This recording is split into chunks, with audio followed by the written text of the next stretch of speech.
Wake up to Wednesday, party people, with some countdown to classic. This is a podcast that educates, informs, and gossips about World of Warcraft Classic. Each week we discuss the news, hot button issues, and content of the highly anticipated World of Warcraft Classic.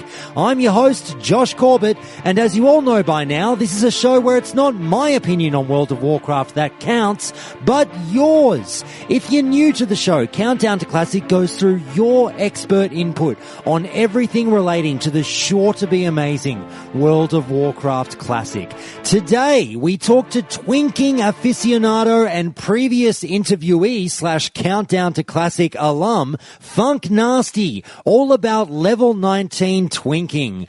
After that, we'll have two calls for Calling Countdown, all about love stories in Azeroth, and the parallels between Magic the Gathering and World of Warcraft. What? I can hear your gasp, but please do stick around for that section and I shall explain all in due time. After Calling Countdown, it's time for me to read out some of the memory lane stories, which I've been sitting on for the past couple of weeks. So stick around again for that bit of fun to round out the show. Now, if you're a fan of the show and you'd like the chance to voice your opinion about vanilla World of Warcraft to the world via a quick call on the show, then please do reach out to me via the show's amazing Discord, or on Twitter at CountToClassic with the number 2, or email me at feedback@countdowntoclassic.com. You'll find all those links in the show notes for each episode. But for now, strap yourselves in as I take you on a trip through this dark middle chapter of the Interview Week trilogy that will include plenty of bloodshed and maybe even the killing off of characters as we listen to the Twinks Strike Back.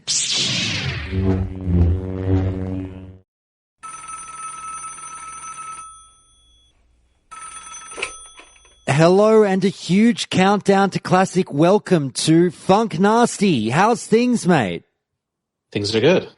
Excellent. Now, obviously, many of the listeners will remember we had you on the show now, I guess it might be a couple of months ago now, when we talked about PvP, and you are somewhat of a PvP veteran, I think it's quite fair to say.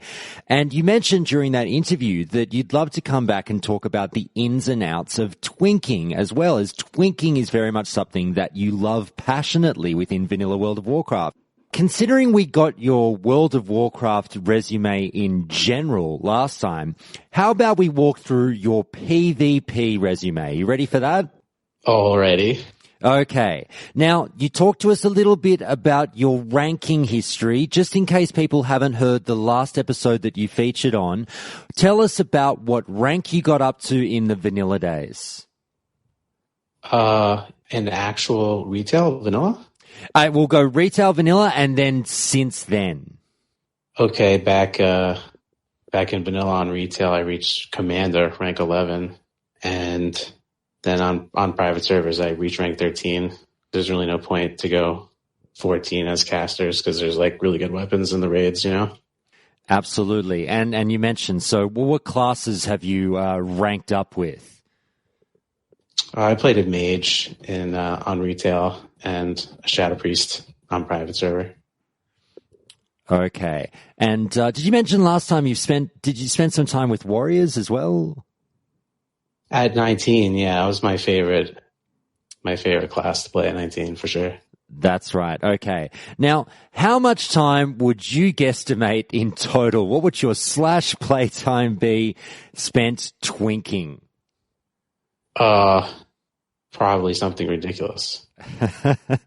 Now, well, these days, what percentage of your time in the game would you say you spend twinking in Battlegrounds? I'd choose to be told I haven't. I haven't played since retail. I probably stopped twinking in Cataclysm, which is like basically when I quit. I quit like into Cataclysm. Fair enough.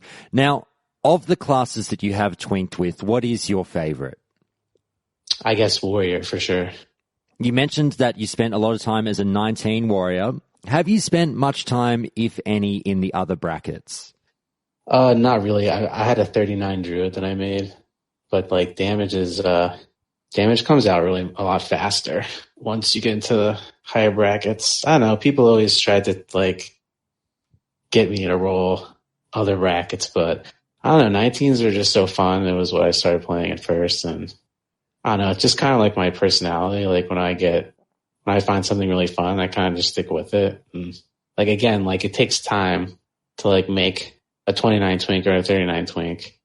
So it's like, whatever. I'd rather spend that time PvPing on my warrior that's already twinked, or my paladin that I had, or my priest, or my warlock. Okay. Now, on your twink characters that you have, let's say, for instance, your warrior that you spend a lot of time with, did you manage to get all the best in slot items? Yeah, I basically had every item you could possibly ask for.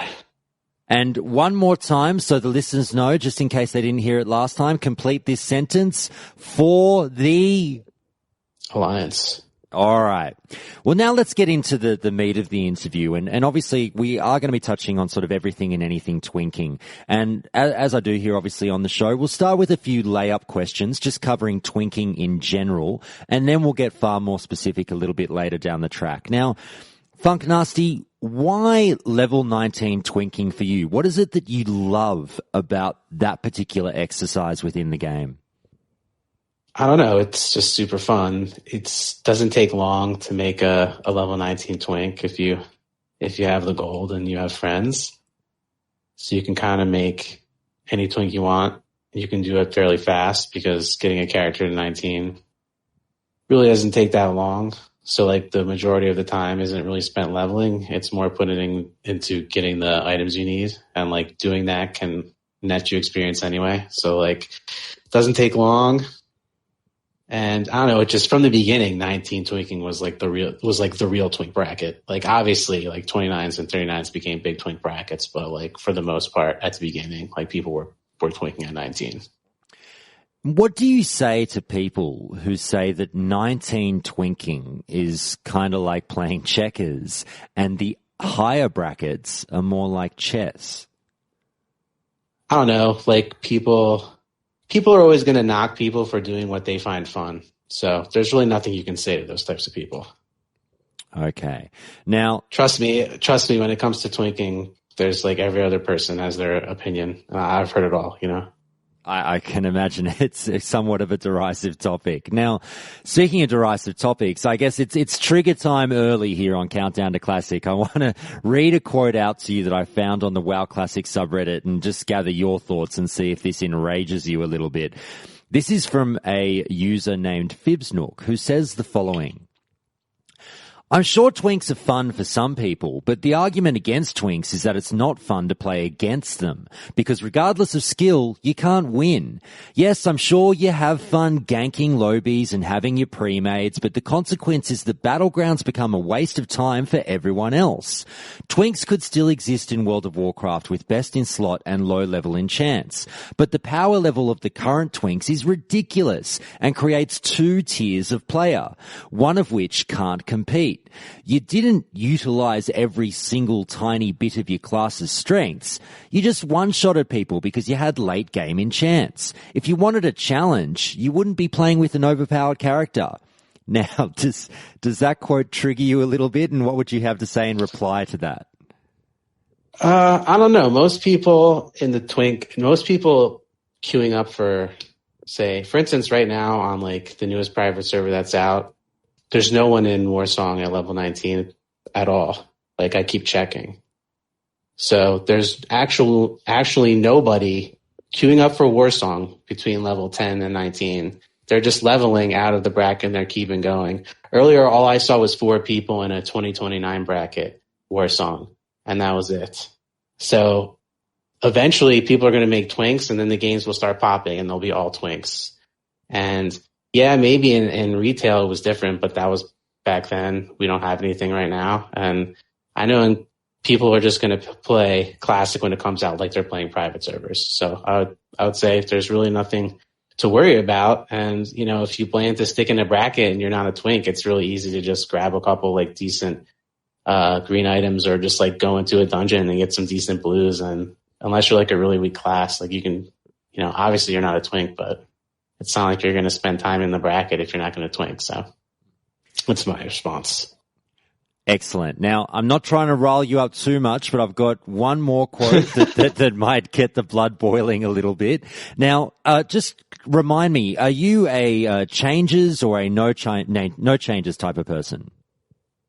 Well, I'm no changes, but I understand that there's going to be some changes. But like, as far as like, I really wouldn't want there to be any changes, but I know there will be some changes. I just hope like they're very like tiny things that don't like affect the game at all. That there's people asking for like a lot of stuff that's ridiculous. Okay, so you're bracing carefully for maybe a tiny bit of change. Well, I mean, it's so much. I mean, they're recreating the game. It almost can't be the same. Understood. It's not like it, and then it's how many years later? Like 15 years, I don't know. So like we're playing in a different time. There's going to be slightly different things to the game. Understood. Now, I'll read you this quote from another user called Wish Doctor's Song over at the WoW Classic subreddit, who says this in regards to maybe some changes that they suggest for twinking in Classic. Battleground twinks were a constant part of both vanilla and private servers. At some point in a server's lifetime, the 19 bracket is eventually overtaken by 1400 HP rogues, warriors, and hunters, with weapon enchants balanced around level 60 content and PvP. The 29s bracket is more diverse in classes, but still twinks are incredibly dominant. It's clear Blizzard saw this as a problem, as demonstrated by adding level requirements to the new enchantments in Burning Crusade. And since we're looking at running 1.12 servers in perpetuity, the twink percentage of the battleground running population will only grow over time, creating an increasingly hostile experience to new players. I propose adding level requirements to enchantments and arcanums in Classic. What would you have to say to that, and what would the effect be? That's not going to happen. No, I agree.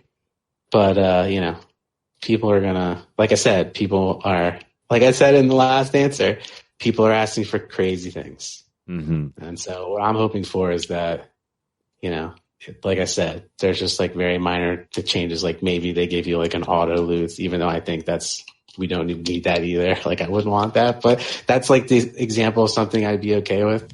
You know what I'm saying? Auto loot. Like, yep. When in the examples like I gave, like if everyone is a twink, then I don't even see the problem. Like you said, everyone's a 1400 HP twink. So that's great because like that's what we're trying to do at level 19 because people are just like not even queuing up like that are passing through the bracket, as I explained earlier. How much fun do you think it would sort of cut off the top of your battleground experience if they did level, change the level requirements for enchantments? It would really massively affect twinking.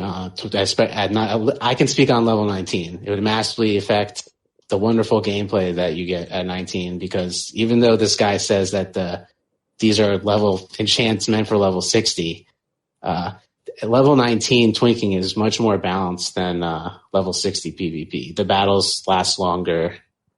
It's more challenging because you can't just like instantly give somebody. Now, obviously, people can go and look up what, a lot of those quote-unquote best in slot enchantments might be that they're chasing for a 19 twink. What would be the one enchantment that you couldn't live without for your warrior twink? Oh, so let's play the game is you can only have one enchant. Yep. Okay, and that enchant every single time for anyone, not just me, should be minor speed to boots. Fantastic. And explain to people why that one is so, so important.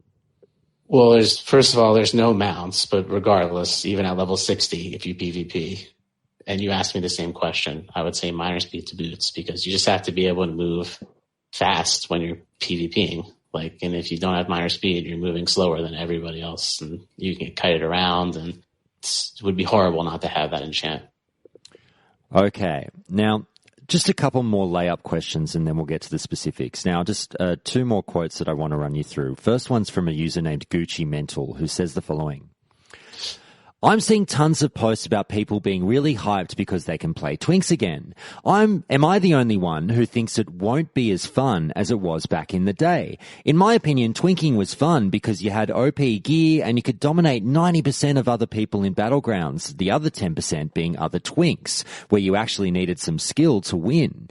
Now, more than a decade later, I think there'll be many more Twinks, and people who didn't know what Twinks were back in the day and didn't understand how they could be killed in under 1 to 2 seconds now know the concept of Twinks, so they either won't play any low-level Battlegrounds or they're going to play as a Twink as well. Therefore, twinking won't be as fun for people who are doing it for the noob pooning, and let's be fair, most of us were doing it for this reason, maybe not everyone, but most of us. And for me, that's very strange that people will be seeing the game this way. Now, my question as a follow-up from that is, what do you expect from twinking in World of Warcraft Classic? Do you agree that it perhaps will be a totally new landscape out there? Well, first of all, I couldn't disagree more with everything that guy said. Okay. I would say he must have never twinked in like a real PvP, a real community, like a twink community, because people are twinking for, like, people twink to be competitive. Like, I guess there's a small percentage of people like this person that claims that they only twink to, like, one-shot lobies, but that is the complete opposite of fun. Like, if, for instance, like when you're queuing, like as a pre-made, whether it's at 60, whether it's on one of my 60s, or let's say back in vanilla on one of my 19s, if we're queuing up as a few people to play if we're queuing up as 5, we're hoping we run into a 5-man or a 6 or a 7-man. If we're queuing up as 10, we're hoping we run into a group of 10. And if we don't, I'm going to leave the group, because there's no fun in it for me for, like just beating a team in however long it would take, 10 minutes or whatever. I know at 60, you can win Warslong in like 7-8 minutes, like easy wins. So it probably takes a little longer at 19. So probably because you can't, I don't know. So probably like 10-minute wins would be really fast. So that's my response. Okay. Do you hope to see heaps more people trying twinking in Classic? Yeah, I mean, it's the more the better. It can only get better. Vanilla, Classic is going to foster a great community, and Twinks are a great place to have a community. It's better than at level 60. The community is obviously smaller, it's closer knit, and you have good rivalries. And back in retail, they had the battle groups, so you could have towards the end of vanilla, they came out with battle groups. And so you could have most of my twinks were in the Shadowrun battle group, but then, you could transfer characters for money. So I transferred my 19 Warlock to like another battle group. And so I was playing competitively 10-man pre-made matches, guild versus guild, or group versus group, 10 versus 10. We're getting in Ventrilo and syncing our queues and making sure we get into the same game. And it's like a rated BG would be, I guess, on retail, if that's still happening. I don't play retail, but that basically, it's a full on legit game. And that's what I think, again, most people that roll Twinks they're doing it for that. And so if more people are going to be doing it for that, then it just makes the community even larger, and it's great. I want as many people to twink as possible. I'm not sure how much of a theory crafter you might be, or how much you look towards the theory of things. But when we talk about, obviously the game being 14 years old now, and we've learned so much more, and we're still learning every day little new things about the game. Do you think that we know a lot more about twinking in 2018 than we did in 2004, 2005, 2006? And can you think of any big changes the community has tripped upon, whether it be a best-in-slot item or anything like that? I mean, yeah, we definitely know more. I don't think there's any changes or anything that nullifies anything. Everything basically stays, everything that's powerful was powerful. All the best-in-slot weapons, knowing more is good. It just means that there'll be more fully competent twinks. There was a learning curve in actual vanilla, but even then, once we moved into the Burning Crusade, people that like me that took twinking seriously and played it competitively, like, I mean, you don't have to theory craft. Like, you just have to just like, you know, put time and effort into understanding what's good and what's not good. There's only so many things you can do at 19. It's not like level 60 where there's like a bunch of different potions and like potions that come out at later points in the game that you like back then may not have known existed. And now everyone knows like when it's coming out. At 19, it's like smaller scale. So I don't think it's affected at all, really. Okay. One last generic question, and then we'll get to the fun stuff. And this comes from Countdown to Classic Discord member Minoru, who makes the following comment. My only problem with twinking is that the level brackets and player counts were an attempt to bring some element of fairness and balance to PvP. Then Twinks come along and upset the balance again. I was a heavy PvP player, and I knew plenty of people who never set foot in lower level battlegrounds because Twinks took the fun out of it. The worst thing a game can do is have content that players don't want to play.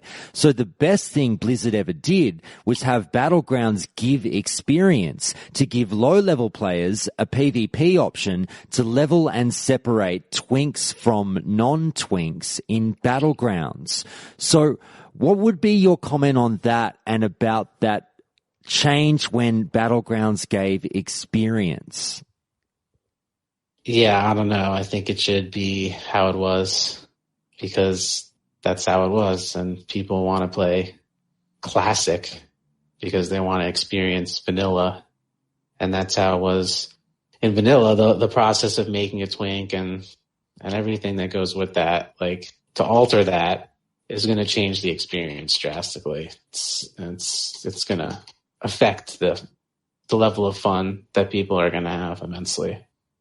All right. Well, let's get to the fun stuff. So we mentioned earlier when we spoke last time that you've got a very precise route to 19, I guess you could say. So let's hypothetically say now you and I jump in the game and we both start, you know, level 1 warriors. Let's say we roll alliance. What race do you normally do? Human? Oh, no, you would have to roll a gnome probably is what I would do. Excellent.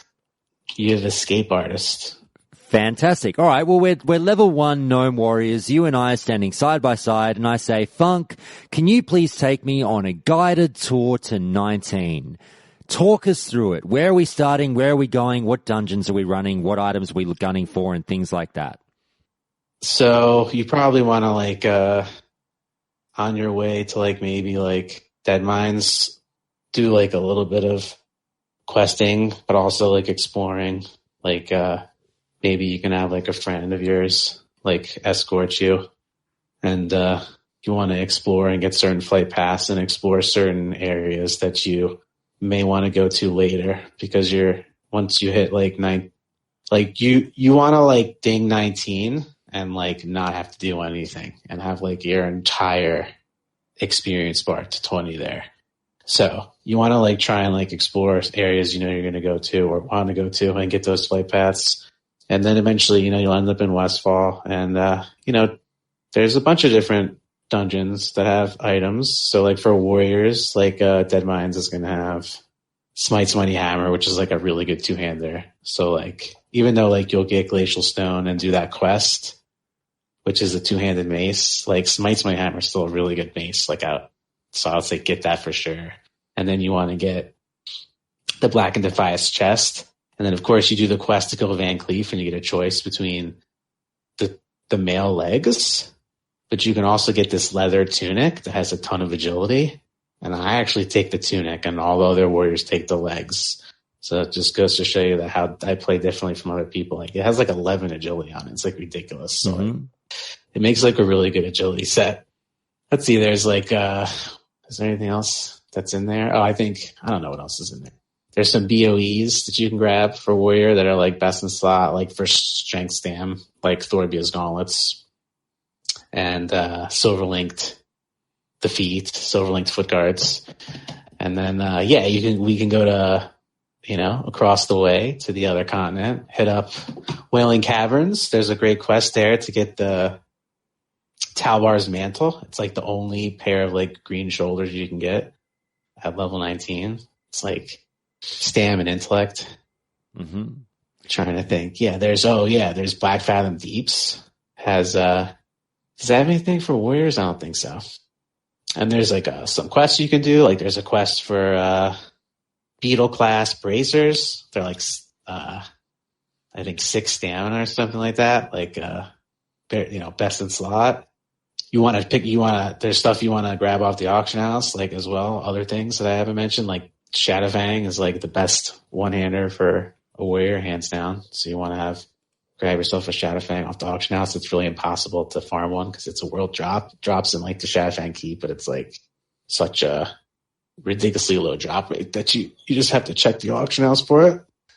And you can get some. Oh yeah, the shield. Forgot. And yes, Black Fathom Deets. There's a shield, Arctic Buckler, which is definitely best in slot. It's definitely worth getting all these items. That I could go on and on. So I guess I'll just stop there. But if you know all this stuff ahead of time, that's only going to take you, like, if you play, take a whole weekend, like you and your friends, like you could make a 19 twink. Like it doesn't take that long. Okay. Well, you mentioned that keyword of sets. And I remember you told me last time how obviously you might have a couple of different sets. You might have an agility set that you quite like to jump into. You might have more of a strength and stamina set. Now, do you worry? I mean, obviously you don't because you've got it down pat, but collecting multiple sets while still avoiding dinging 20, is that difficult at all? No, it's not. Like, if you know what you're doing, like there's no way you should ever not do whatever you're trying to accomplish as a 19 twink. Like if you have everything mapped out ahead of time and you know what to do, you should never ding 20. Like you should still be able to, hopefully when you hit level 19, you're done, but maybe like you go a little bit in if you had to. And like a lot of the items are like, things you get off the auction house, like, or things that don't give you experience, like the Arena Grand Master trinket, like that gives you 1% dodge. And so if you get 2 of those, that just takes time and effort. It doesn't take experience at all. And then if I'm making like an a dodge set or like, so I get those 2. And then like there's dodge rings that you get off the auction house, right? So that's just money. And then maybe the gloves are like the 4 gloves off the auction house. So a lot of your stuff is off the auction house. So but even if it wasn't, you should still be able to accomplish all that. Okay, well, I asked you about the one enchant that you couldn't live without as a 19 warrior twink. What about the must-have items? Is there one item, gun to your head, that you absolutely would not want to twink without as a 19 warrior? I guess the Shadowfang. Very good answer. I'm absolutely sure it's an amazing item to use. Now, of some of the ones that you've just talked us through, is there one that you would qualify as the most frustrating item to try to obtain for your twink as a warrior? Oh, it's hard to remember. I think most of the items it's just, they all don't have that terrible drop chances. So it's just luck. So there may be an item, let's say sometimes I remember maybe Black and Defias armor, the chest that you get in the Dead Mines. Sometimes I remember having bad luck with that chest and having to run Dead Mines a lot.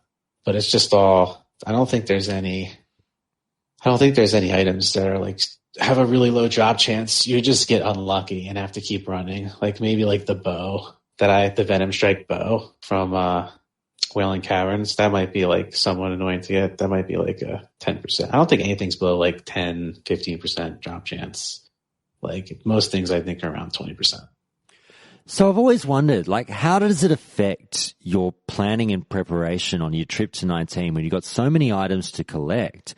When you do hit that speed bump and you've now, for some god unknown reason, had to run Dead Mines 4 or 5 times to get the Black and Defiance chest piece, and you've obviously been gaining experience the whole time, how do you deal with that? Well, you don't have to clear the instance. You just have your friend, say you have your friend who plays a mage or a paladin. They just run through Dead Mines and you're just waiting outside. And they just clear the whole thing in a few minutes. And then you just run to the bosses that Usually it's like the last couple of bosses. So like if you needed Smite, Smutty Hammer, you'd run in at Smite. And then if you needed something off Van Clee for the captain, you'd just run out, I guess. And then he'd clear the rest of the way, and then you'd run, and then you'd come back. And then there's certain dungeons like Willing Caverns where you can die, like at the beginning. And then there's like 2 bosses that are directly above where you die, so you take no experience at all when your 60 friend kills those 2 bosses. So like you can get loot for 0 XP in Willing Caverns if you're killing the right bosses. It's just all about knowing the tricks. Now, what would you have to say about the lucky fishing hat? Do you go out of your way to obtain that as a warrior? I mean, yeah, every twink goes out of their way for the lucky fishing hat. It's best in slot. And how much time would you say at most have you spent trying to get that? A while. It's totally luck. So you may be fishing for weeks, maybe even months if you're like super unlucky. And then like you're competing against 60s. And so like the opposing faction 60s sometimes will kill you. You have to be like very careful and like getting to know your opposing faction level 60s and knowing which ones are hostile and which ones like, like they're trying to win the tournament and you're just trying to catch like a specific rare fish. And like, maybe some don't know that and that's why they kill you, but obviously others kill you just because they can. But like, it's not like you're fishing in their pool. Like I don't go, like you don't like go fishing in like the opposing faction's pool if they're level 60. And then like, you see like other level 19s fishing and like, it depends on the community. Some people you'll definitely be friends with the opposing faction and you guys will like wave and be cool at fishing in the same pools. And then other people you'll be killing that you see. 19 World PvP out on the shores of STV. Nice. It's fun. I mean, it's definitely fun. It's only a Sunday for 2 hours, so it's not like you're spending a ton of time. So it's actually a really fun thing to do, is to attempt to get yourself to fishing hat. It's very, very cool, very fun. And have you ever had an instance where it only took you like for some, very, very lucky reason, 30 to 45 minutes to get, like you got it straight away? I think I actually had an Undead Warrior, and I think I got it like maybe the first tournament. I'll tell you, the first fishing hat we ever fished for, like my friend found out about, like me and my friend, we like were running this guild. Well, I had my own guild and he had his guild in vanilla. We both had competing twin guilds, and like he always wanted me to join his guild and get all my guildmates to join. And I'd be like, nah, you come and join my guild. Well, eventually my guild name, I guess it wasn't like kosher, and like it got nerfed and to Guild of the Bear, and like I couldn't change it. And so we all just joined his guild and I helped him run that guild. And he found out about the fishing hat. And so me and my one other friend, like on our 2 60s and him on his 19, we went out there on Sunday, and I think 20 minutes, it just took 20 minutes, and he caught the Kiefer's fish, the Kiefer's angelfish, which is the fishing hat fish. So like, that's the fastest I've ever seen one caught. Moving on from that. Okay. I'm going to ask a bit of a favor here, Funknasty. I'm going to ask that you engage with me in a little bit of theater of the mind. So we're moving on now. We've geared up our twink. You and I are level 19. We're super happy. We're ready to rock and roll, and we're ready for Battleground. So I'm just going to set the scene a little bit here, and it's going to sound like we're in Stranglethorn Vale, but, just think about we're actually in a battleground, but I just wanted a bit of atmosphere. So, all right. Can you hear that? Yeah. All right. So we're here we are. We're strolling. Well, the gates haven't gone up yet. What do you do? We're in a battleground. You're level 19. You're with all your pre-made guys. What are you doing before that gate goes up? You're doing anything you'd be doing at level 60. It's like a mirror. So everyone's buffing. Everyone's like eating, like with their spells. Everyone's eating food buffs and anything you can think of. And what difference would you say it makes when you're not buffing up pre-running out there? Well, let's say when you die, do you take a moment to rebuff, or you just fucking get right back out there and get started? It depends what's happening in the battleground. That just meant at 60 or 19, right? Like, let's say you die and you resurrect. If like you need to like be somewhere immediately, and like, you know, like, but by the way, like buffing, like they're all instant casts, so like you can throw like a buff or two on yourself before you mount. You know what I'm saying? The real problem is the mana, like, because buffing takes a lot of mana in Classic, so it's like you're just weighing your options. Like, so maybe like 50% of the time you have the time to buff, or if you see that it's Warsong Gulch and you spawn at your GY, like at least from the Alliance view, you can actually see into your rejuvenation hut. When the Horde spawn, you can't see into it. The opening is on the opposite side. So when you spawn at the Alliance GY, you can see if the rejuve is there. And if it is, you can just start running towards it and fully buff yourself. And by the time you're done, you just run into the hut and you gain all your mana back. So, you know, it's just about thinking critically. Excellent. All right, well, we've buffed up. The gates have gone up. You've talked tactics with me. And we run out. Let's say we're in, you know, Warsong Gulch. And, you know, we can hear a bit of gunfire going off where our wits are with us.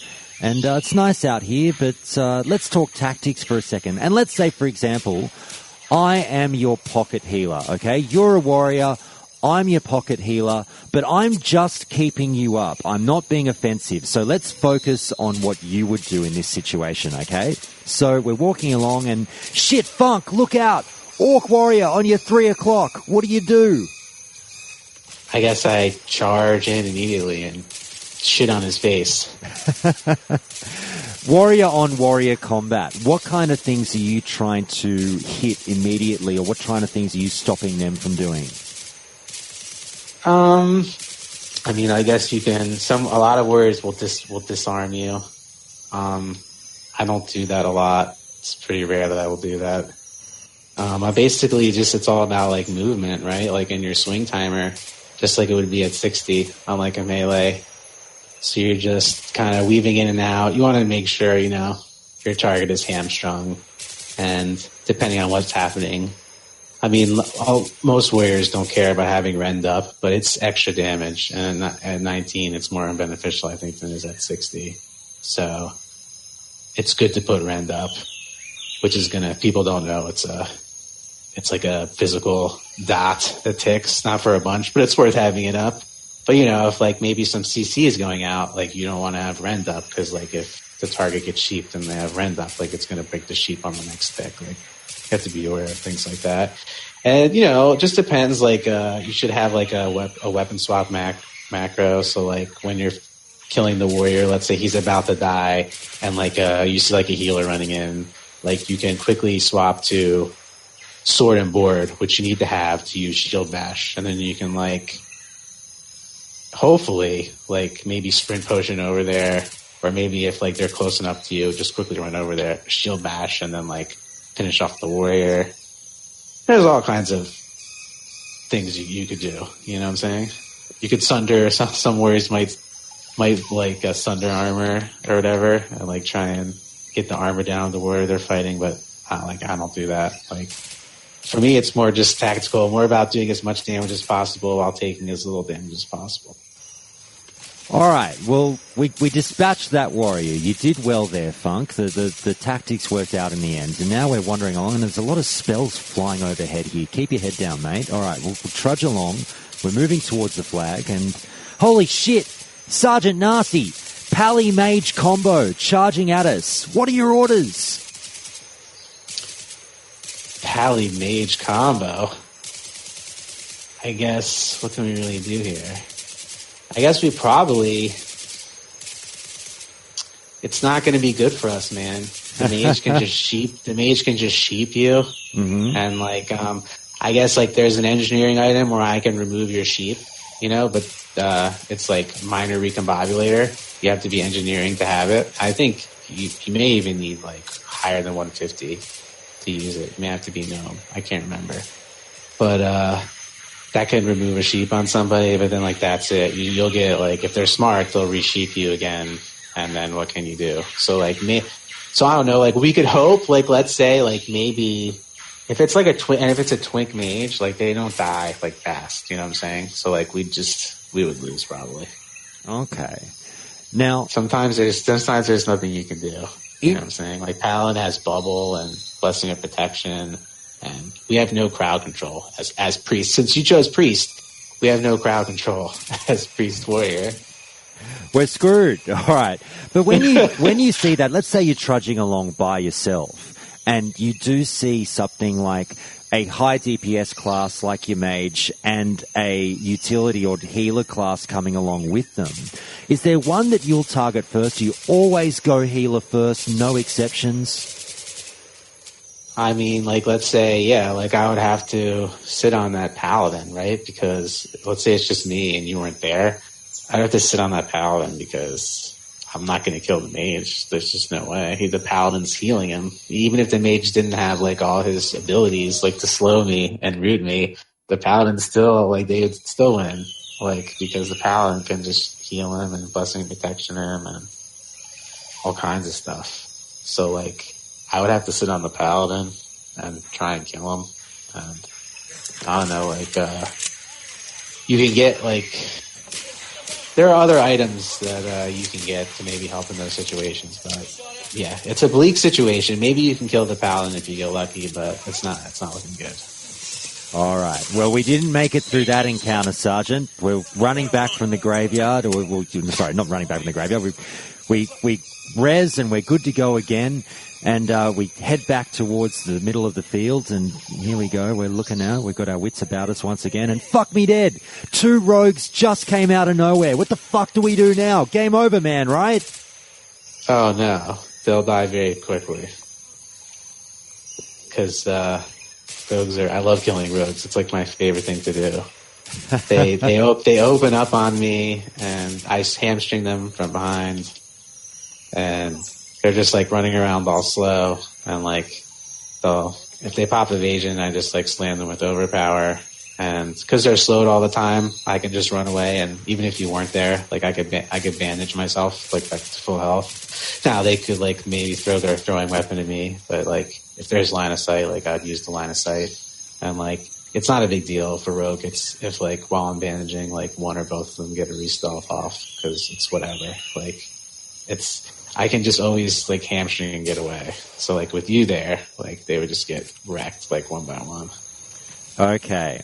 Now, a bit more generally, just focusing on yourself when you're running around alone. I remember you mentioned last time we spoke, you made the very, very confident call, and you said you would put yourself as one of the top 19 warriors in the land as far as twinking is concerned. That's still the case, isn't it? Yeah, I mean, I think I was, like I said, I think I was the best warrior that played in North America. I mean, I'm sure people probably think it's a silly comment to make, but I played in 2 separate battle groups, and I also always copied over to the PTR and dueled the best twinks in North America, the best warriors in North America, and would beat them all. And every time I pre-mated, we won 10 vs 10, and the Shadowrun battle group and the Crust. Was it I don't remember the other battle group. I think the server I was playing on was Cross Ridge, but I can't remember the name of the battle group. Maybe it was the Cyclone battle group. So yeah. So knowing that, it was I was just like so good at it. Like no, that's not. I love the confidence. It's like something when you become that good at something, it's just like so addictive. Absolutely, I can imagine. And I love the confidence. So this is why I asked that question, because that leads into this.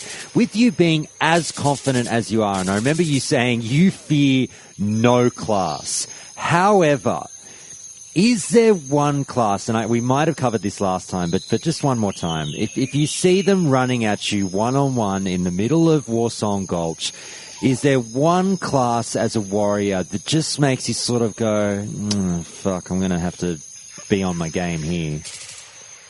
I guess the mages. It's like it's like my anti-class as a warrior. Like they can just polymorph you, position wherever they want, and like, you know, then they open on you and you're in combat, so you can't charge, and you don't have intercept.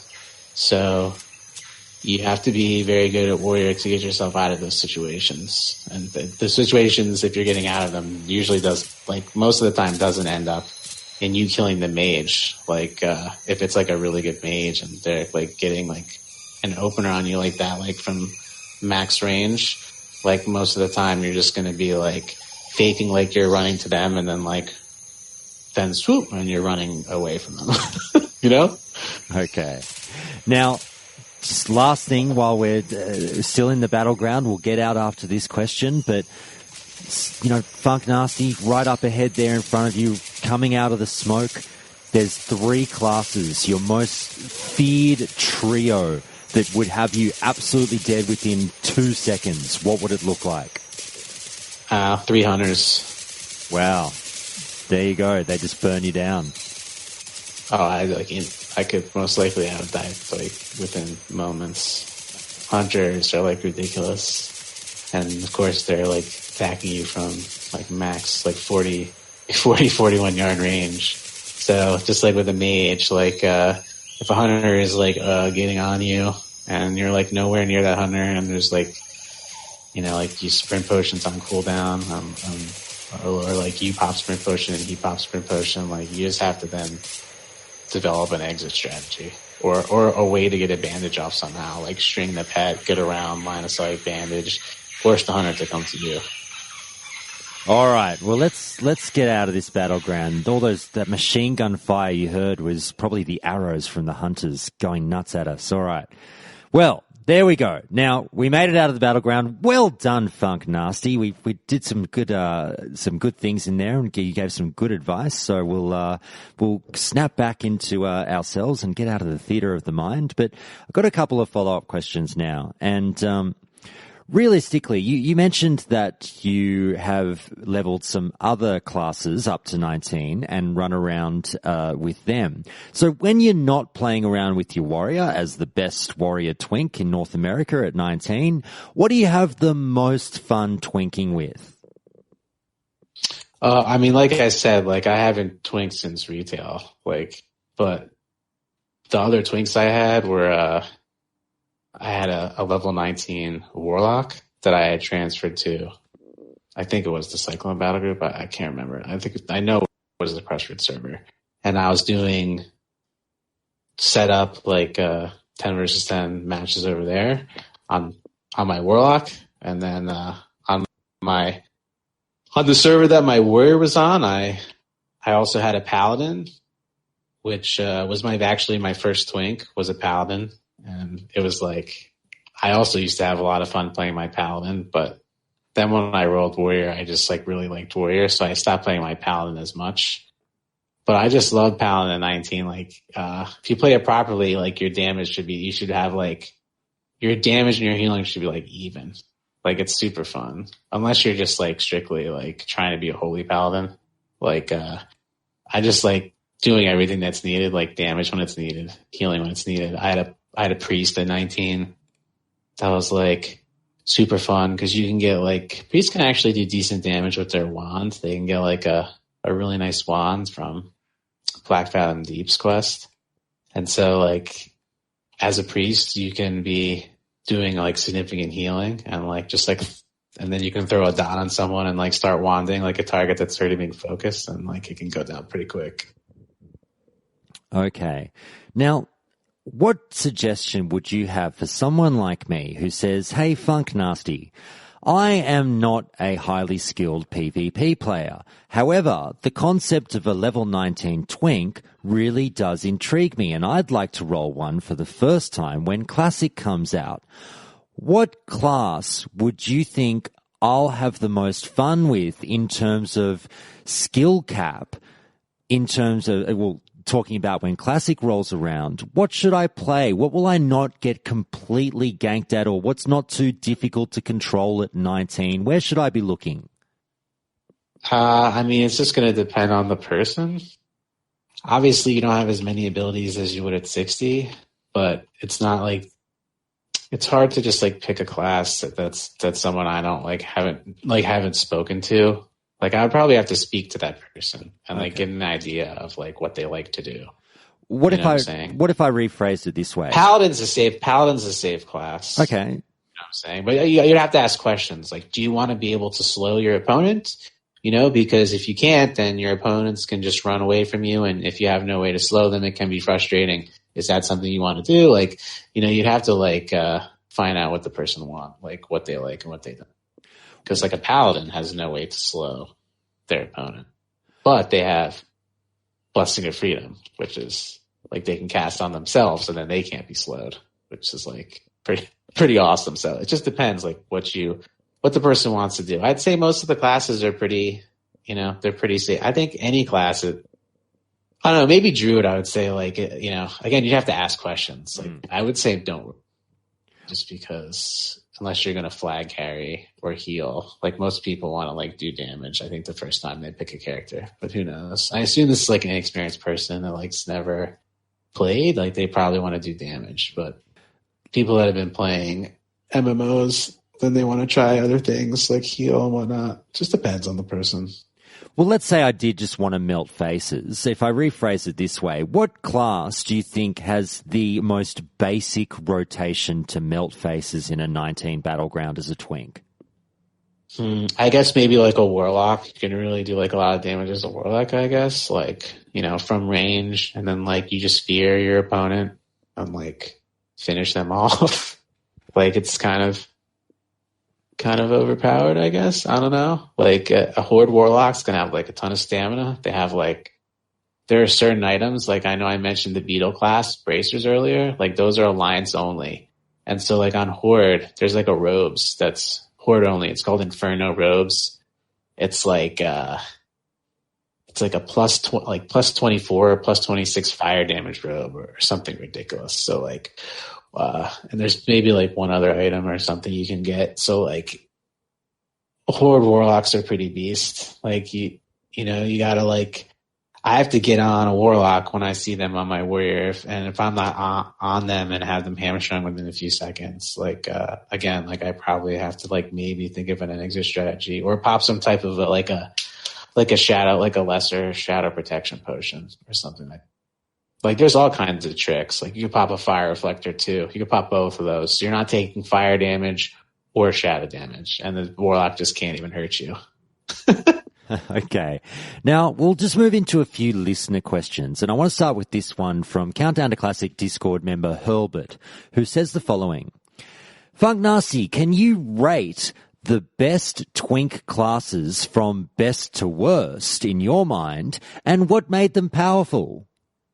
Wow. Well, that's too crazy of a question, but I could say like just generally, like as far as like damage, like rogues and hunters are going to put out like the most damage, like straight up damage.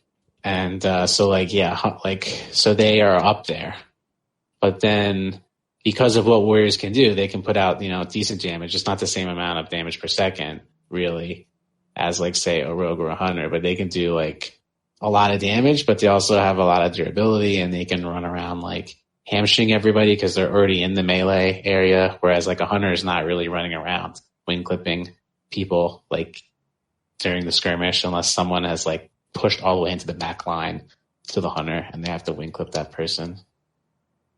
And then like mages are really good. Like it just depends like what you're talking about. Like if you want to pick like the best damage dealers are like hunters and rogues, like straight up damage. And like the best crowd control is obviously mage, and then like warlock, and like I'd say the best overall class that like doesn't really have like a fear or a polymorph type of caster type CC is like probably warrior. Like the most overall like non like hybrid, like, you know, that can heal class. And then like among the healers, priests and paladins are, I guess at 19, like they're both really good. So, and shamans are like really good. So like I'd say like there's really no weak classes. Every class has its strengths. You play their strengths. Like they're all really good at what they do. All right. Now, listener Boom Kingley, again from the Countdown to Classic Discord, says this. What's your opinion on Blizzard adding that experience off feature, and would you support it being a change in Classic? Uh, I don't know.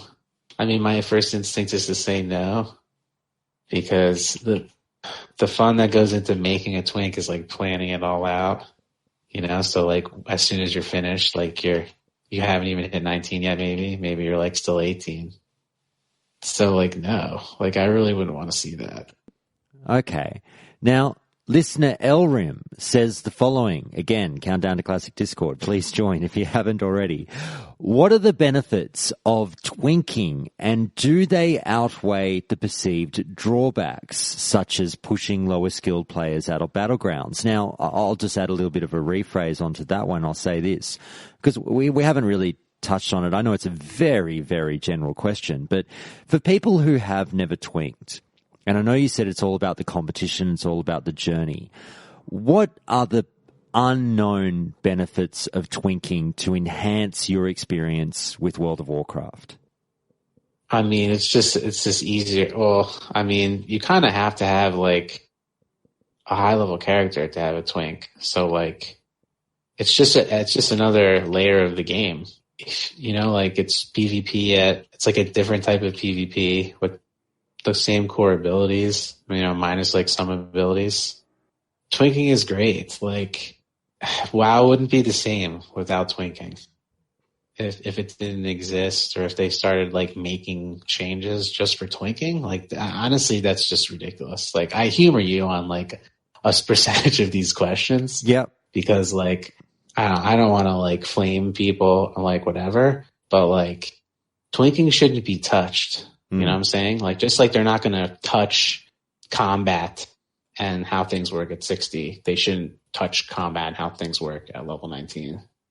Well, obviously we've got anger management coming up, and I'm not sure if you've got something else for that one, but let's say the language filters were off a little bit now, and I do appreciate that, as you say, you've been humoring me and perhaps not saying a few choice words that you'd love to say to these people that say negative things about twinking, and I know I've hit you with a few just to give a sort of a devil's advocate position on this, but what do you say to people who do talk about, you know, specific changes just for twinking? What would you basically say much else outside of fuck off, or what would it be?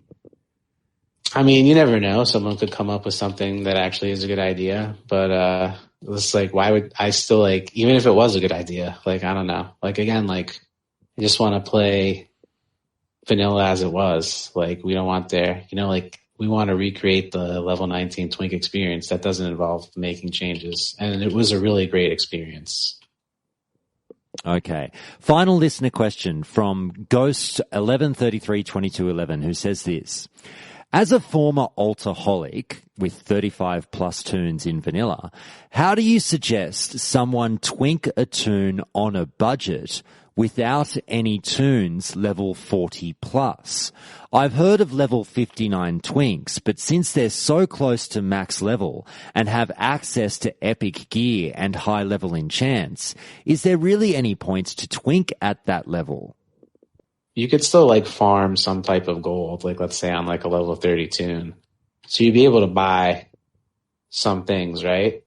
You could get items that are obviously like a lot, depending on your class, you know, each one will have a varying amount of best in slot items that are going to come from dungeons. Those are free items. So you just get those for free. They don't cost any money. You just need friends or a friend that's level 60 that can do it for you, right? Mm-hmm. And then again, like you're able to farm some type of money with your main level, let's say level 30 character. Cause come on, you should have your character to level 30 at least.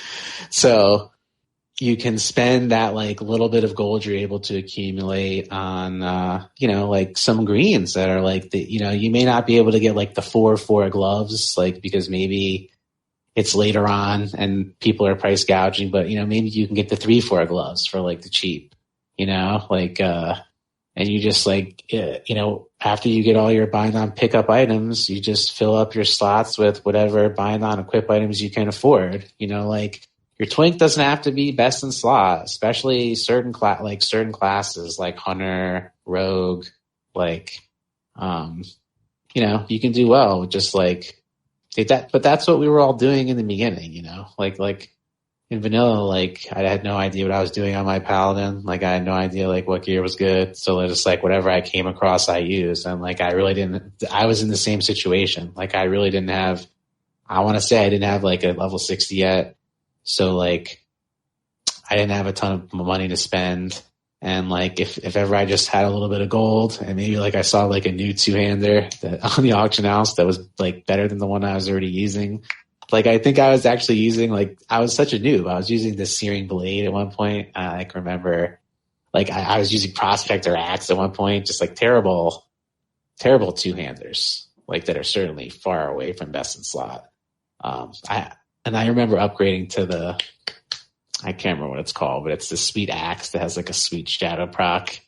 And it's just, like, it's whatever. Like your gear as long as your gear isn't like terrible, like you should be able to do pretty good, unless you're playing like a group of twinks that are like queuing together and they're on like best in slot gear, like you should be good to go. Like you should be able to put together, if you're okay with that type of thing. Like I'm not, like I'm a perfectionist. And so like I could not have a character like that. I'd have to make a twink that had basically full best in slot besides like fishing gear by the time I was done.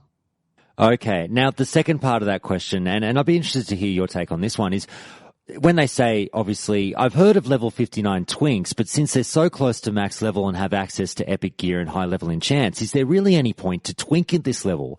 What is your thoughts on level 59 twinks? To be honest, I don't really remember that being a thing, although I could be wrong. I've certainly never heard of it on private servers, for sure. I really think like that it really only went to like maybe the 49 bracket. And then of course, like once Burning Crusade came around, people were doing level 60 twinks, which was like something I regret not taking part of. Like, they were like, going back and getting the Nax gear, and people were still doing 60 twinks like in Wrath. So you could go back. I remember in Wrath and you could actually purchase like the brutal gladiator gear from like the PvP season, the last PvP season of Burning Crusade. So like even if you didn't have like the Nax gear, you could like pick up the full gladiator set or whatever from Arena. So like I regret not making a 60 twink. But yeah, I don't know about 59. It's like I want to say that's not a thing. Maybe I don't know. I don't ever remember. I don't know anyone that ever twinked at 59. Well, we've gotten through the meat of the interview. Now it's time for the fun stuff, and now it's time for anger management.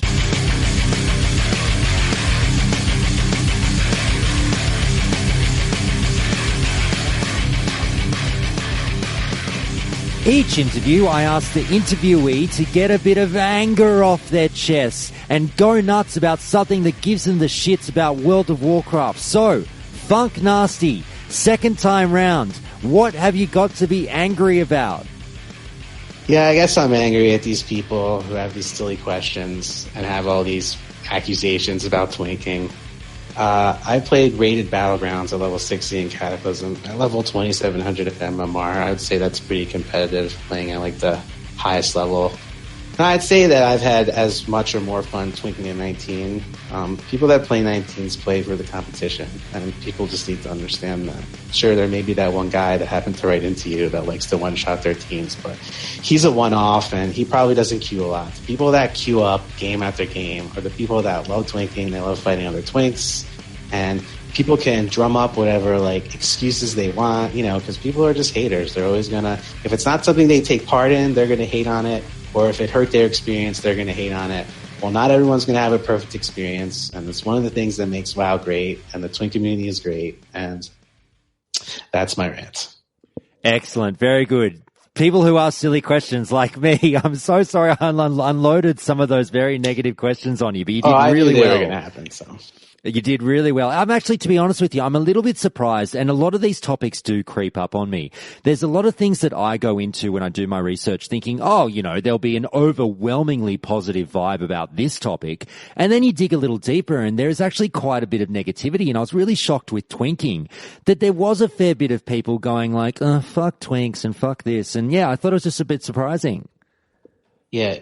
Imagine how it was back when like twinking first started. So like not many people were twinking, and so most people, I mean, that was the only attitude they had, was that you're terrible. You twinkers, you're terrible. Twinks are terrible. You're terrible.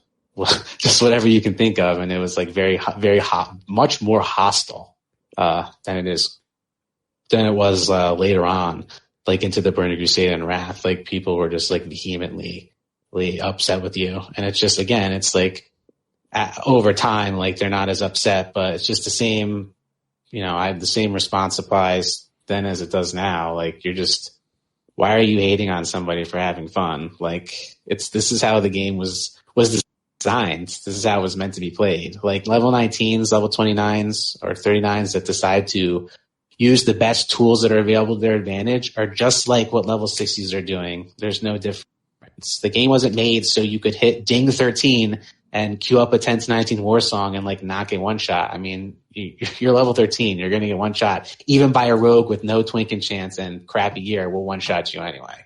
So these people just love to complain. That's what they like to do. One thing I didn't ask you about, which I'd be interested to hear if you know about, is do you remember were you around and do you remember the birth, like the absolute conception of the twink movement? Was there basically someone just said, hey, we can do this. Why don't we start mucking around and just stopping at 19? I mean, yeah, there really like weren't any, if there were twinks around when I made my paladin. I specifically remember like maybe like two, like as far as like on the opposing faction, like not many people. Like a handful of people. So yeah, I was like around when it started, and it was just so, it's a fast way to PvP. It's like a very quick route to fun, especially if you're just like tired of leveling, which like a lot of people be like, it's like leveling can become very monotonous. And then like once you get, depending on the person, once you get that first whiff of like PvP, like if it's like so fun, and you just like want a PvP, but then you're like, wow, but I gotta like keep leveling. You're like, nah, screw that. I'll just like get like some okay gear and maybe put an enchant on. And these 10 to 19 war songs are popping. So I'll just sit at this level and I'll be able to just like queue war songs all day and like have fun, or maybe like take my Alliance Paladin out to like Stone Town Mountains where there's like level 21 plus characters out there, because I'm about the challenge, and kill simultaneously like sometimes 2, 3 higher level characters at the same time. Like that's what's up. Excellent. All right, mate. Now it's time for the hot seat.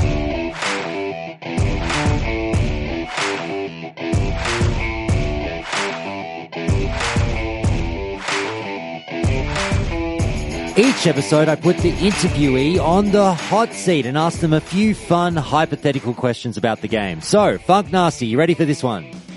Yeah, sure, let's do it. All right. Now, straight up, fuck, marry, kill. I'm going to give you 3 twink items that you have mentioned through the duration of this interview, and you have to choose fuck, marry, or kill. I'll give you Shadowfang, the Arctic Buckler, and the Lucky Fishing Hat. Go for it. We'll have to marry the Shadowfang and fuck the hat. Okay, there you go. And the Arctic Buckler gets the kill. Excellent. Now, I'll give you another bonus fuck, marry, kill, which we didn't really touch on during the episode. But fuck, marry, kill 2.0 as a 19 twink. Battlegrounds, Arathi Basin, Warsong Gulch, and Alterac Valley. What do you do? Fuck, marry, kill. Well, I mean, you can, for 19s, like, you can only play Warsong, right? Oh, sorry, I've completely fucked that up. I thought you could still do sorry, I fucked it up by putting AV. All you can do is Warsong, and then at 29, you can start doing Basin as well. Oh, I thought you could do Basin. And then at level 51 is when you can start doing Alterac Valley. That's right. But no, for some reason, I thought you could do Basin at 19 as well. No, I completely fucked that up. That would be cool. That would be cool. And people might request that for Classic. And as awesome as that would be, I mean, and I would love to play Arathi Basin at level 19. Like, I would love to do that. I would probably just say don't change it. Because keep the meta Warsong. Like, we're all queuing into the same, and it takes less people to pop, 10 instead of 15. It's a smaller map, and it's like, it's more made for Twinks than Arathi Basin is. That's all right. I'll have to take that one out. You can tell the Discord and laugh at and get everyone to laugh. Oh at me no! for not realizing that AV AV wasn't available at 19. God, I had no idea. Leave it in. That's how little I know about PvP. I can't tell you how little of it I did. All right, moving right along before I sound like even a bigger dickhead. How about this one? A Fury Warrior, an Assassination Rogue, and an Elemental Shaman go out to dinner. When the check comes, they all reach for it and insist that they will pay. Who wins that argument and why? Wow. I mean, the shaman's just going to pay anyway. Like, we're going to make him pay because shamans are the most broken class in the game. So they can foot the bill. Excellent. That's the price they pay for being completely overpowered. Are you kidding me, dude? Like, get near an enhancement shaman, you get destroyed. If you get comboed by an elemental shaman, you're dead in like 2 seconds. Well, I did mean to ask that obviously a lot of people say that elemental shamans are pretty much godly in PvP. Is that still the case as a 19? I mean, no. 19, like I was just explaining earlier, the damage is not the same. And like I said, like when you get to 29s, 39s, there's more damage output. And then, of course, at 60, there's more damage output. So at 19, there's not as much damage. So that person that was complaining about the level 60 enchants, like, you know, it just makes it more like it is at 60 to have those enchants. So you feel like more like you have an awesome, you know, like different version of PvP than you have at 60. Okay, now you mentioned earlier that you love nothing more than the sweet satisfaction of taking down a rogue on a battleground. However, what's the last thought that passes through your mind as a warrior when a rogue takes you down in a match? I mean, I'm not going to die to a rogue. So it's not going to happen. But so like the only scenario would be other things are happening. Like there's other people fighting me, or I'm, you know, or I just finished killing somebody and I'm at like 50% health or lower. And like, but still, like there's just so many easy ways. Like it's just, rogues have no way to slow me and I can just hamstring them. It's instant, like spammable as long as I have the rage. And so like, I just hamstring you and I walk away and I bandage, or I just hamstring you and I run away from you. Like, and I mean, if you have sprint, like, you're still hamstrung. So, like, you're not going to, even if you can stay on me for a little bit, you're not going to take the rest of my health away. Like, I'd have to be in they'd have to catch me in a horrible situation to take me down. Well, let's say another class is effectively taking you down, but a rogue drives by and puts that last knife in your back. Would you be gunning for that player straight away on res?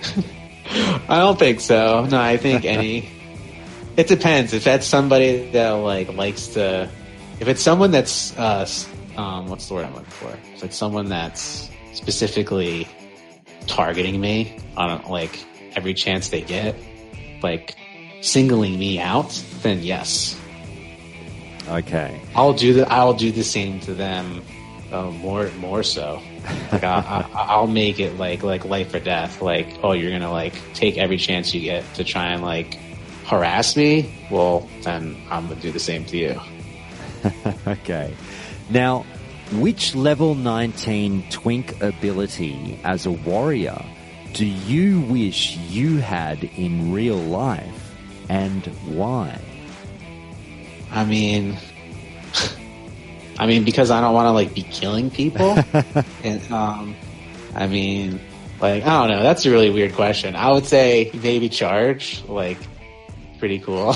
What situations would you be charging? What is the range of charge though, like in real life? Like, is it like hundreds of miles? Can I like charge up the coast in like New York City, like instantly? Well, let's be realistic as we talk about silly hypotheticals. Let's say charge was, I don't know, 50 yards. 50 yards? That's still pretty cool. I mean, it's coming off cooldown every, like, I can't remember. I think it's 10 seconds or 15 seconds. I can't remember. So you could charge to the bar. I could, charge all my way to the grocery store if I wanted to. That seems pretty cool. Or you could charge to the bar when that last call bell is rung or whatever. So it works. That's true. All right. Now, what is your proudest moment as a twink? I mean, it was all great. You know, it's hard to pick a moment. There's too many moments, man. Like, there were too many games, too many Warsong games that my team should have never won, and they won because I was there, and they vary in degrees of difficulty. So, and to remember one of those games would be impossible. I mean, they happened like 15 years ago, or whatever, years ago. So 10 years ago, or whatever. So the only answer I could try and give you would just be that, you know, the whole journey of it all was great. And like, literally, like, you know, like the guild that I had created, that I had like with my one friend, and continued on all the way through Wrath, where he kind of like stopped playing, but I still had all my other friends, and we just had we just had so much fun playing, whether we were just like trying to do pre-made games or just queuing up a couple of us for fun, you know, like it just like kind of like at 60 when you make friends, but like I don't know, just even more. It's like I was saying earlier, like it's even more of a community than you have at 60 because it's just more tight knit. So it's pretty great. Do you have a most embarrassing moment as a twink? Yeah, like what I was saying earlier, like I guess it's not really like, not like I knew any better, but like it's pretty embarrassing, like all the gear I went through in vanilla on my paladin. Like I knew nothing about like what to get, and it was basically like I saw an item and I like bought it if I had the money, and then I would see another better one maybe like a month later or a day later, who knows, like a few weeks later, and like buy that item. And so like it's pretty you know, like, and there was all kinds of like better items that you could like, you know, get from probably like dungeons I didn't know about that I found out for a while. So like that's really the only answer I could give you, because I mean I was just like, I was killing it, dude, from the beginning, you know, because I was ahead of the curve. Like I was one of the first twinks out there by the time, like, you know, middle, like towards the end of vanilla, like when everyone else was picking on and up, like there's nothing to embarrass me because I've kind of like know what's going on, you know what I'm saying? Like I've got everything mastered. All right. Now, for the next question, tell me, Funknasty, why are you most excited for vanilla twinking to return in Classic? You know, for the same reason anyone else would be excited for an aspect of vanilla, just to do it again because they remember how much fun it was. And, you know, maybe to also roll some classes that you never rolled. And so it's the same experience, but also a new experience at the same time, keeping it fresh. You know, it's going to be, hopefully it will be, provided they don't change anything about it, which I don't think they will. It's going to be pretty great. I think it's all going to depend, though, on how many people they allow to be on the server. Like, and I think that if they don't increase the server caps and they keep them like I don't know what they do on retail now, but if they have them at like 3,000 or something, twinking isn't going to be that popular, because without cross-realm battlegrounds, it's just your server's population. And so I remember in vanilla WoW, like I said, there wasn't a ton of twinks in vanilla. Like Burning Crusade was really when they came into their own. So I remember, you know, because we were great, and when every game we would queue, like me and my friend on his rogue, like even if it was just us two, we would win every game, whether it took a while or whether we won quickly. And there would be days where we'd wait. I mean, like, I was in like college, just like hanging out like with friends in my dorm, so I would just like chill out and like wait for the game to pop, and sometimes it would take like 4 hours, and we would legit like sit around and wait for the like that's how much fun it was for us. We would just like wait around, sometimes 4 hours until the game would pop. We'd go into the game, and the game would take like 10 minutes, win, and then of course like basically like we had just killed the morale of the opposing faction that would queue up at 19, and they would just like not, the horde just wouldn't queue anymore, and so like there was like no games to be had, and so like it would be even worse now. So like let's just hope that they see like what happened on Astarias with like the bigger population, how beneficial that is to like a thriving server, and they try and adopt at least, if not that full mantra, like some of it, and they maybe increase the cap to like 5,000 people or something like that. All right, this is the last question for you, Funknasty. Do you know the moment that you fell in love with twinking? I mean, no, I don't know. I don't remember, no. But if I had to guess, I'm sure it was like when I was... I'm trying to remember if I leveled that paladin specifically to twink, or I was just leveling it, and while I was leveling it, I decided to twink it out. I want to say that's what I did. Like, I must have rolled a paladin alt, and whilst leveling it, at some point, probably past level 10, I queued some games and just been like, well, this is fun. I just want to keep doing this, so I'll stay in this bracket. And then that was like where it all started. Very good. Now, Funknasty, you've made it through the interview. Remind us, is there anywhere where we can find you online? Where can people look to chat with you or engage with you?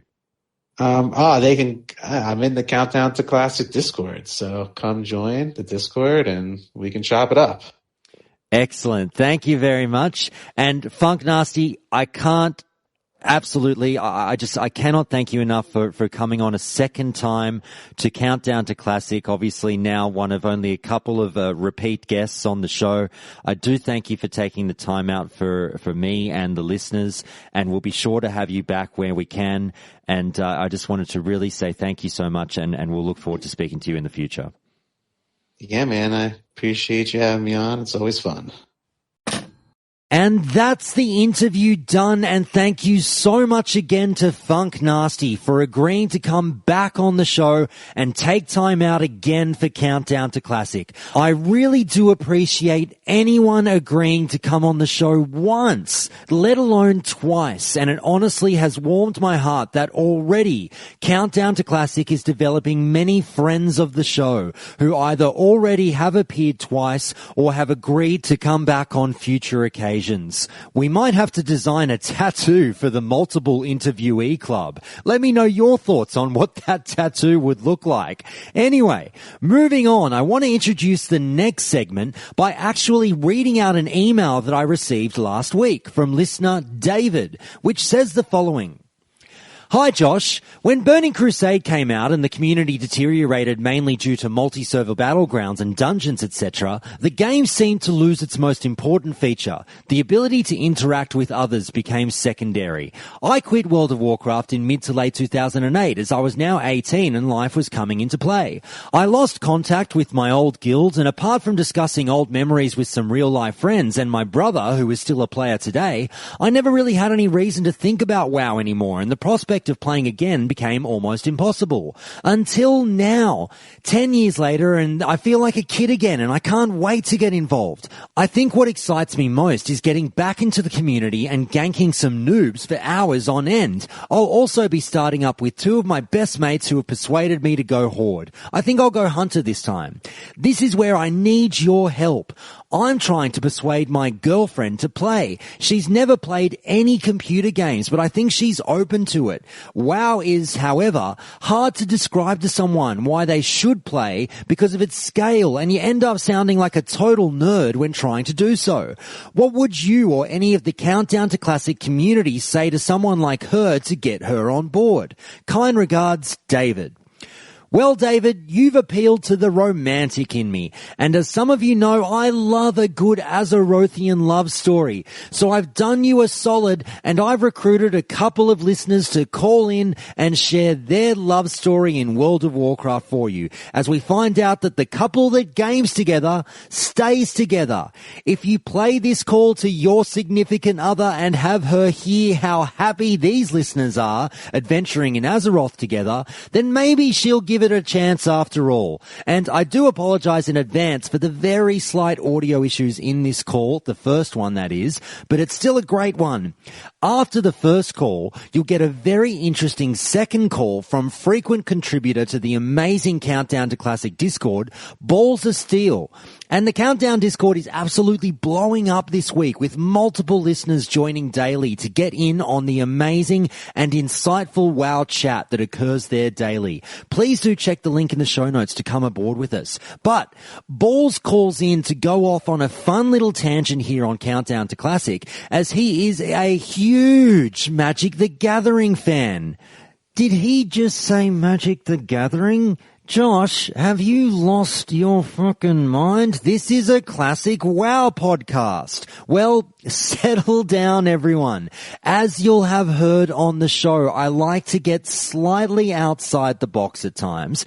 And so we discussed a bit about Magic the Gathering and the possible similarities between it and World of Warcraft, as we delve into the other hobbies that some WoW enthusiasts may partake in from time to time. So even if you're not a Magic kind of person, I encourage you to hang about and have a listen and give me a little bit of leeway on a non-WoW topic, and have faith that I tie it all back to WoW in one way or another, as I found it to be an incredibly intriguing chat, even as a non-Magic player myself.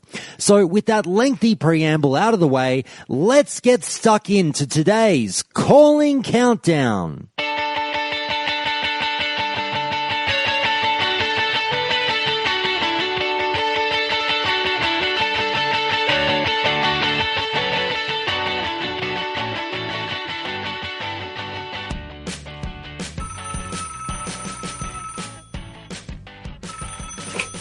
Hello, yes, we've got a couple more listeners on the line. And who are we speaking to, and where in the world are you calling from? This is Voikora from Finland. And this is Lola Hora, and also from Finland. Fantastic. Now, both of you got in touch with me suggesting that you had a few things to say about the concept of introducing new players who hadn't played vanilla to World of Warcraft Classic. So, Voikora, I might start with you. What's the situation between the two of you? Can you tell me how you two know each other? We are boyfriend and girlfriend. We've been together for 8 years now. And we live together. And you live together. Yes. Fantastic. Are you both gamers? Yes. Very much so. Excellent. Now, is it the case that, Voikora, you're the one that has played vanilla World of Warcraft, or at least just World of Warcraft in general, and you're hoping to introduce your girlfriend to Classic? Yes, I haven't played vanilla. I started in Burning Crusade and haven't played retail in 10 years, maybe. Okay, Yeah. So how did the whole Classic conversation come about? We watched the BlizzCon reveal together, and I was I was really hyped. And well, Lola, you can tell yourself, what did you feel about it? Yeah, and it was because I've never played World of Warcraft, as mentioned earlier, and somehow, like, when the announcement came, like, I got excited. I got so excited, even though it had nothing to do with me and the games I play, but I was so excited about it, and I felt that now could be my time to do this. So I should ask, given that you had no interactions with World of Warcraft before, but you say you were still quite excited, what did you know about World of Warcraft, and what had held you back? Like, I've always known, like, the basics of the game and how things work, and I've seen it being played. And I remember when I was younger, I used to watch this YouTuber who went to BlizzCon 2012, and she did cosplay, and she showed the community, and she showed what is BlizzCon. And, you know, already at that point, I was like, maybe one day that could be the thing I would do. And it has always been like a thing lingering around that I want to do, but I haven't really felt it's good to go there. And now I feel it's a good place and a good moment to dive into it. So another follow-up question for you stemming from that is, if you were somewhat interested in World of Warcraft, perhaps for a little while, why is it that Classic is the thing that got you so excited, as opposed to just diving into a bit of retail that's available right now?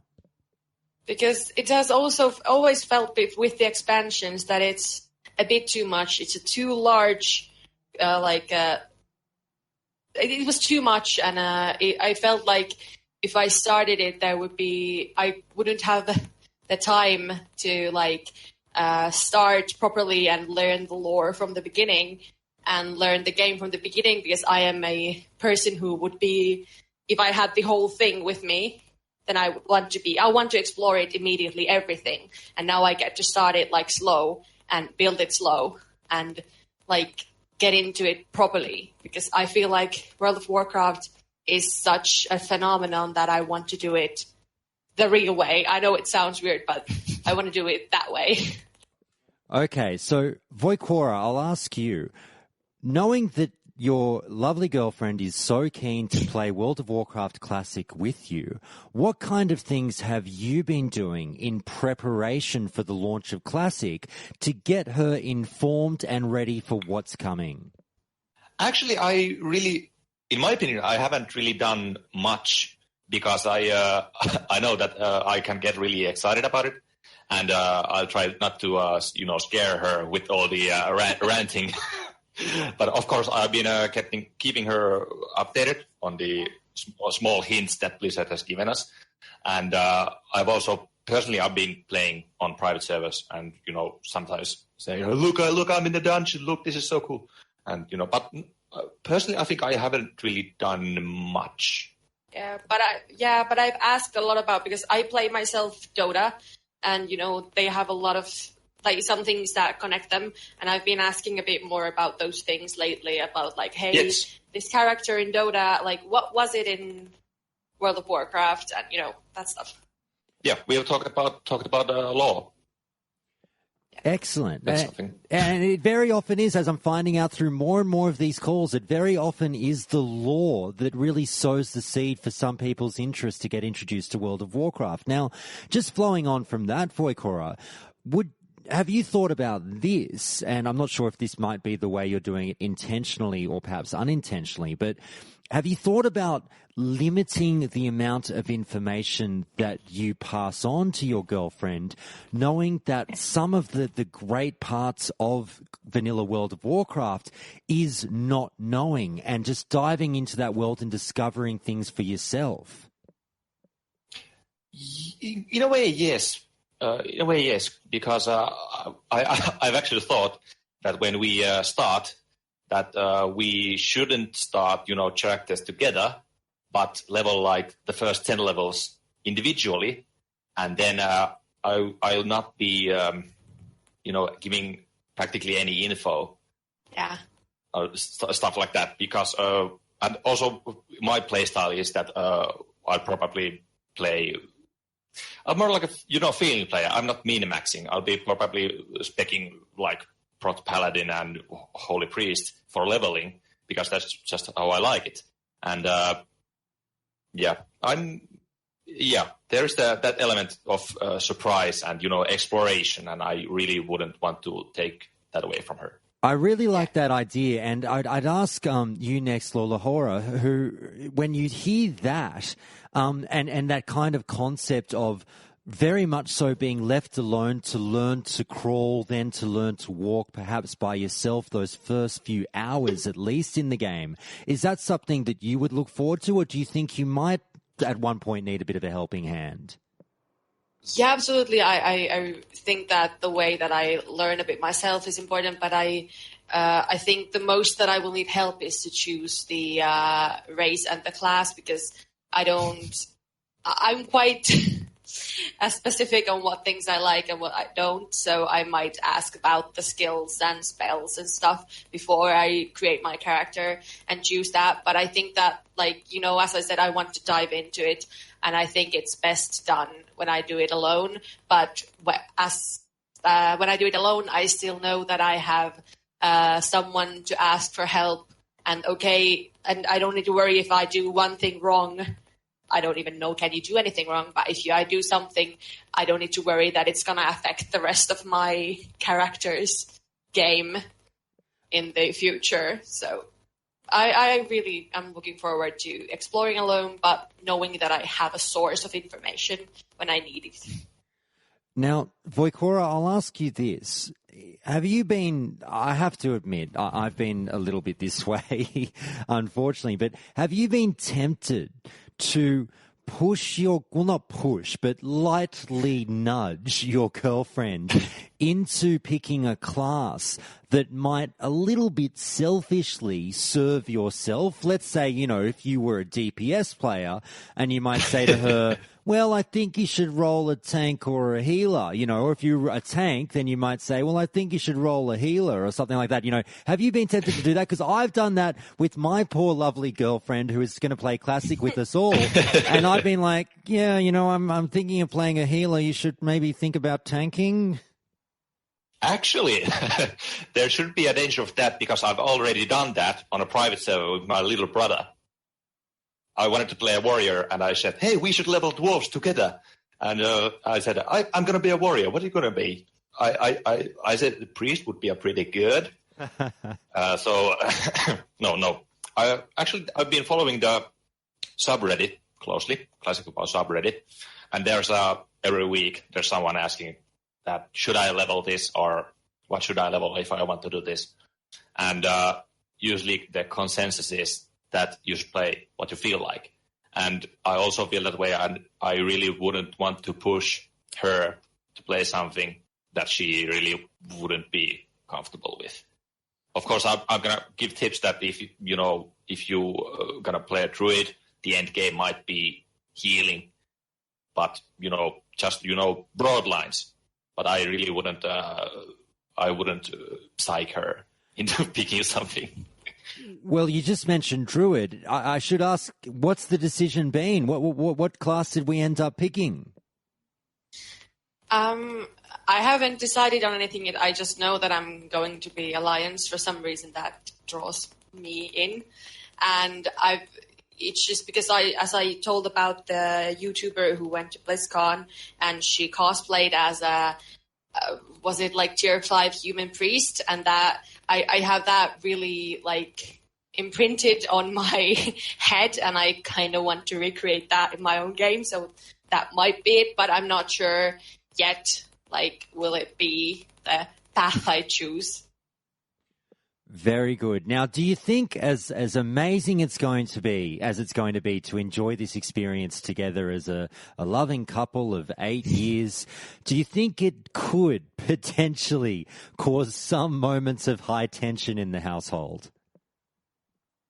We already play Overwatch together. We already play Dota together. And I think those are games that create much more like moments of saltiness and moments of tilting.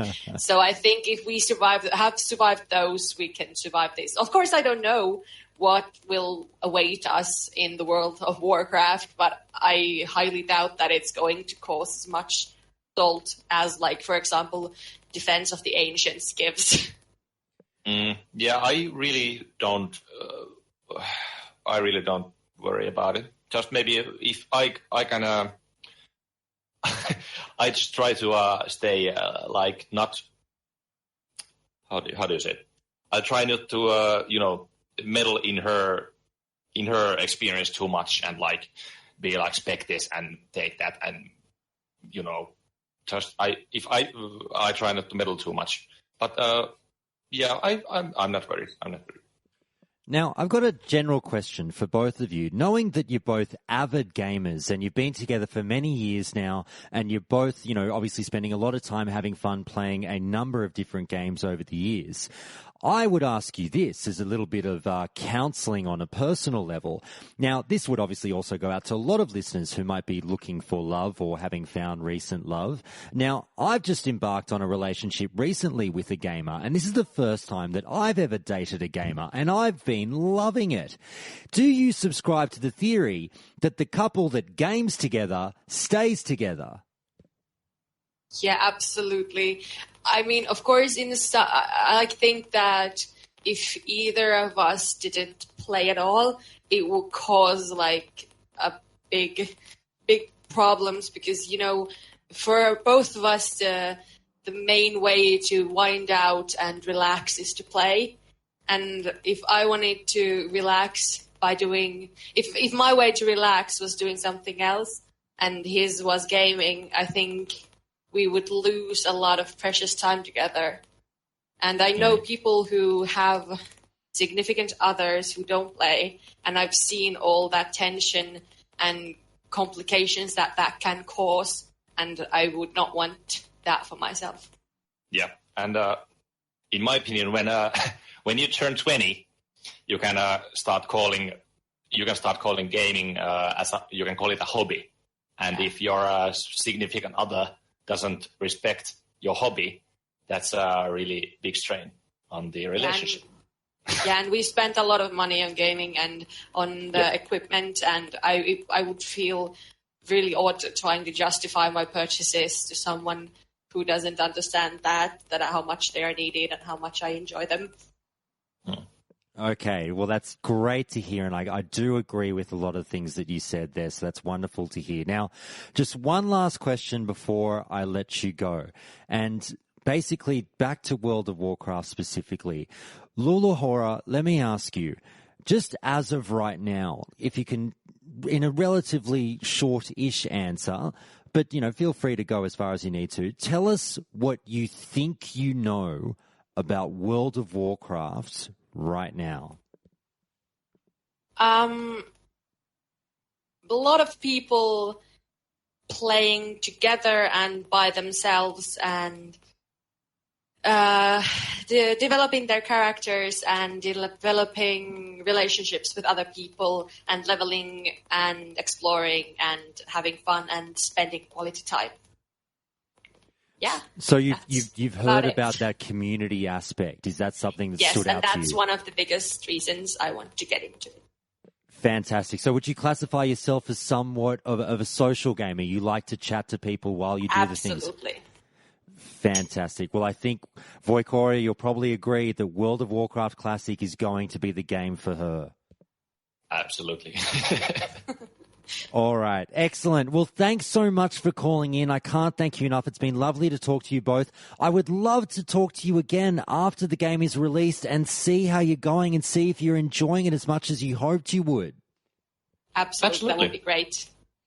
Excellent. Well, please do remind me, guys, and I'll speak to you later. And thanks again for calling Countdown to Classic. Thank you. Thank you. Thank you.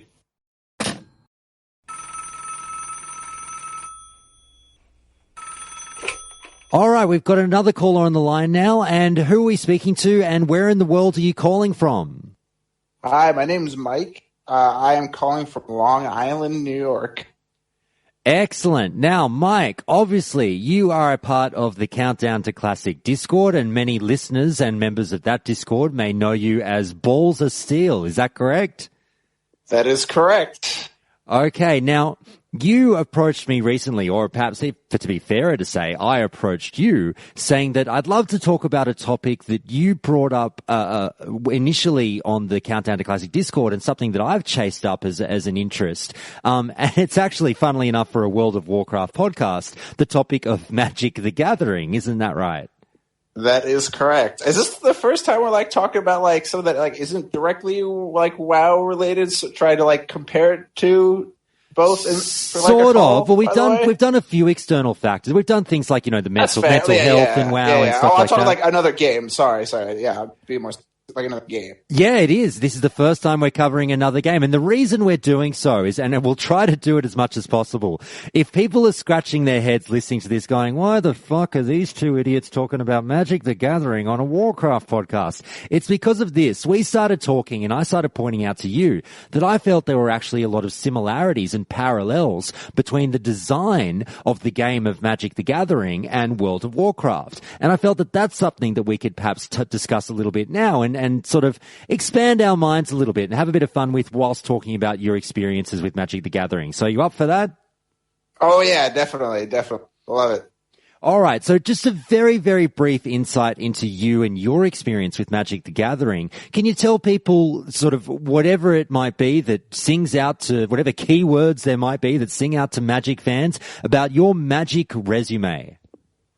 My Magic resume, I have been playing Magic the Gathering about, 99, 2000, since I was 5 years old, which was roundabout to the people for Magic. That was, I'm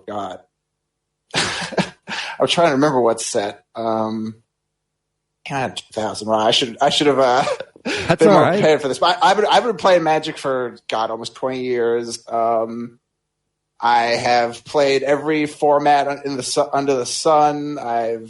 I'm a fairly competitive player. I travel quite a bit to like what's called Grand Prix, which are like larger open tournaments they hold around the world. I've never been on a Pro Tour, which is like the highest tournaments to Magic the Gathering. It's all the professionals where the most amount of, or they try to like make a living out of playing Magic the Gathering. But I've played for a long time. I have a lot of expensive cards because I've been collecting for a long time. Because when you play a hobby for long enough, you kind of just dig yourself into it. So Now, what's the most expensive card you've got?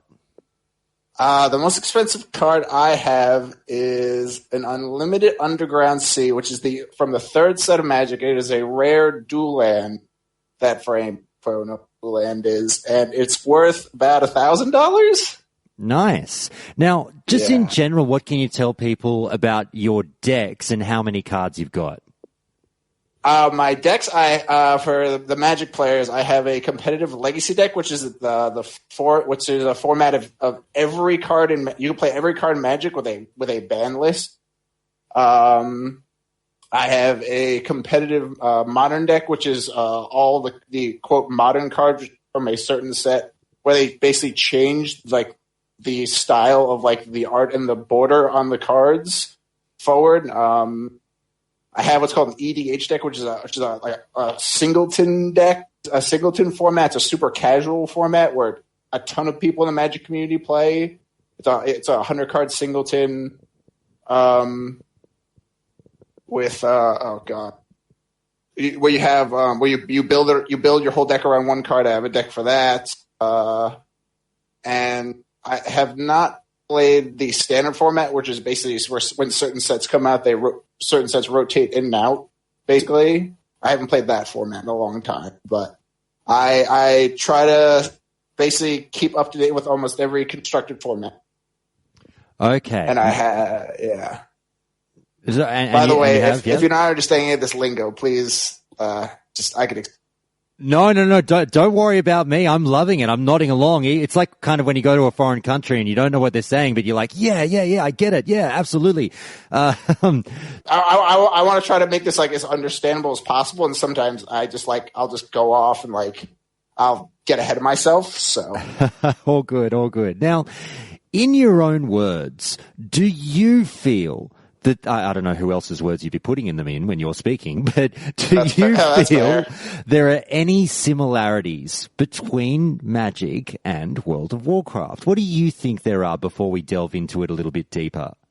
I've actually never thought about it that much until you started actually telling me about that. But I mean, I could see sort of there's basically what the community came up with is deck archetypes, where it's a certain decks try to do certain things. Like some will try to stall the game, some will try to kill your opponent as quickly as possible, or some will have a versatile game plan where they try to go to killing you as quick as possible. And then they can if their plans aren't going how they want it, they can just go back to trying to stall the game. So I guess in that regard, deck archetypes, you can compare the classes to that. How rogues could probably have a versatile gameplay where if they could just with their openers, they're just trying to kill you out of the gates, but then if they can't, they'll try to drag the fight out and try to stay alive. So maybe somewhere in that regard is my initial comparison. Also, the amount of time you have to spend you have to play both hobbies. The amount of time I've spent playing WoW and Magic compared to every other hobby, holy crap. So, in the time that you've spent in WoW, am I right in saying that you're a pretty big PvP guy? Oh yeah, I love PvP more than anything else. Oh, okay. So let's start here. Do you feel like Magic the Gathering is kind of, and I know this sounds a bit ridiculous when I say it out loud, but it's that in-person live PvP feel? I mean, it's not nearly as fast paced as WoW PvP, so it's a little hard to compare. But I mean, like, I still get there's still like a competition, I guess. I'm just trying to especially you can compare it to like 1v1ing someone in WoW, I guess, where it's just you and your opponent, just and your skills, and your knowledge of the game. So, I mean, you could compare it to that, but like once you get anything beyond that, it's a little hard to compare. No, I understand. At least from my initial thoughts. Okay, so. One thing I'd ask, just purely out of interest, that's just popped up. When you go in, now you compete in tournaments as well, don't you? Yeah. And you travel around the country competing in these tournaments, and sometimes winning a bit of cash, isn't that right? Yeah, a little bit. Nothing crazy. I think the most I ever won a tournament was like $1,500, which was it was like a 200-person tournament, which it was. Oh. Hey, that'll buy you a beer or two. Nothing. I'd take that. Yeah. I think it helped pay for my first car, if I remember. Very nice, very nice. Well, what I'm asking is, when you go to these tournaments, is there a little bit of shit talk when you're playing, kind of like we have the teabagging and stuff in PvP and WoW, and we love to talk shit where we can. What happens? No, I would say no. Most people that at least competitively, when you're like a competitive tournament, people try to be as cordial, or some people are just completely quiet because they don't want to get, because it's kind of like with poker, like if you're showing like emotion or trying to talk, it kind of like can give information away on the game. So people either just don't say anything or just act normally. Really, there's no real shit talk. It's usually after the games, like when you're like people are talking with their friends. They'll usually shit talk if like you made a mistake in the game, or they're just pointing out like something else you could have done, or just or discussing like a line in the game that you could have won, or if your opponent done something like that. There's not like that much shit talking during the game, so in that regard, it's pretty different. Okay, people because you're in person, you're trying to be nice to you. Of course. We're all relatively, as you say, cordial people. We'd like to think at the end of the day, fellow nerds. We'll treat them as we'd want to be treated. But how about this? You've talked about the archetypes. Now, in terms of, and you actually pointed me out to something that was really, really interesting, that we'll get to, the three sort of, the three types of Magic the Gathering players. Timmy, Johnny, and Spike. Yeah. We'll put that aside for 1 second. I'll get there soon. But just before we get there, you talked about the archetypes in terms of ways in which you might want to win. And I guess maybe it does bring the Timmy and Johnny thing into it. But you talked about a long, drawn-out victory, or just, go for the kill and things like that. Do you find that you have the same WoW personality as you do your Magic archetype? Do you play PvP the same way? Oh, God, no. When it comes to WoW PvP, I just want them to be dead as fast as possible. But in Magic, I love to draw out the game. Draw as many cards as possible and just have my opponent sitting there miserable where they can do nothing and I just completely control the game. Okay. Now, when we talk about your Johnnies, your Timmies, and your Spikes, can you just explain that sort of concept briefly to the listeners? So it was back in, I think it was the late 90s. It was the research and development of Magic the Gathering came up with like a personality test for Magic players, and they broke it down to three personalities called Timmy, Johnny, and Spike. Timmy is basically, they want to, they don't care how they win as long as it is big, spectacular, and as like lavish as possible. Johnny's, they want to assemble like a combo. They want to draw specific cards in their deck and play them in the same turn to just win on the spot right there. And Spikes, they don't care how they win. They just want to win. All they care about. Yeah, and so which did you say you were? You were a Johnny, a Timmy, or a Spike? Well, actually, there are certain combinations of the three. And I would call myself a Timmy Spike. I like to win very grandiose ways, but I want to win above all else. So yes, there's also like Johnny Spikes who want to win, but only with combos. And there's a lot of people I play with are generally just Spikes. So like. I right now, the time I'm playing Magic, I just play with a lot of people. But there's way more people that just play the game casually. Do you think that it's fair to somewhat liberally apply the same archetypes to, let's say, battlegrounds in WoW, where I might be, say, was it, God, I hope I'm getting this right, was it a Timmy if I think it's a Johnny, where I don't care if I only get a few kills. As long as I got some really cool kills during the round, I'm happy. That would be a Johnny, right? I think it'd be more of a Timmy. Sorry, Timmy, I think it's yes. I think a Johnny would be like they want to get like a certain combination of kills in like probably in a certain way. Like they probably want to like, I want to kill this hunter by doing this, and then they kill this warrior by doing this. I think that'd be more like a Johnny. A Timmy would just be like, I just want to do as much damage in one swing to kill this person, or just like giant burst damage. Probably be like more like a Timmy. And then there are the players, you're talking about something like an Alterac Valley, who actually really get off on the long, drawn-out victory as well. Don't know if I would say that's really a. That's. You can tell me I'm an idiot. Don't be shy, balls. Don't be shy. Tell me I'm wrong. I would say you're wrong, because like I don't think that actually that sort of specific thing. I don't know. I think that'd just be really most control players like this. It's really hard to like compare that to like WoW and compare it to Magic, because like if you're trying to like just stall out the game in Alterac Valley, it's.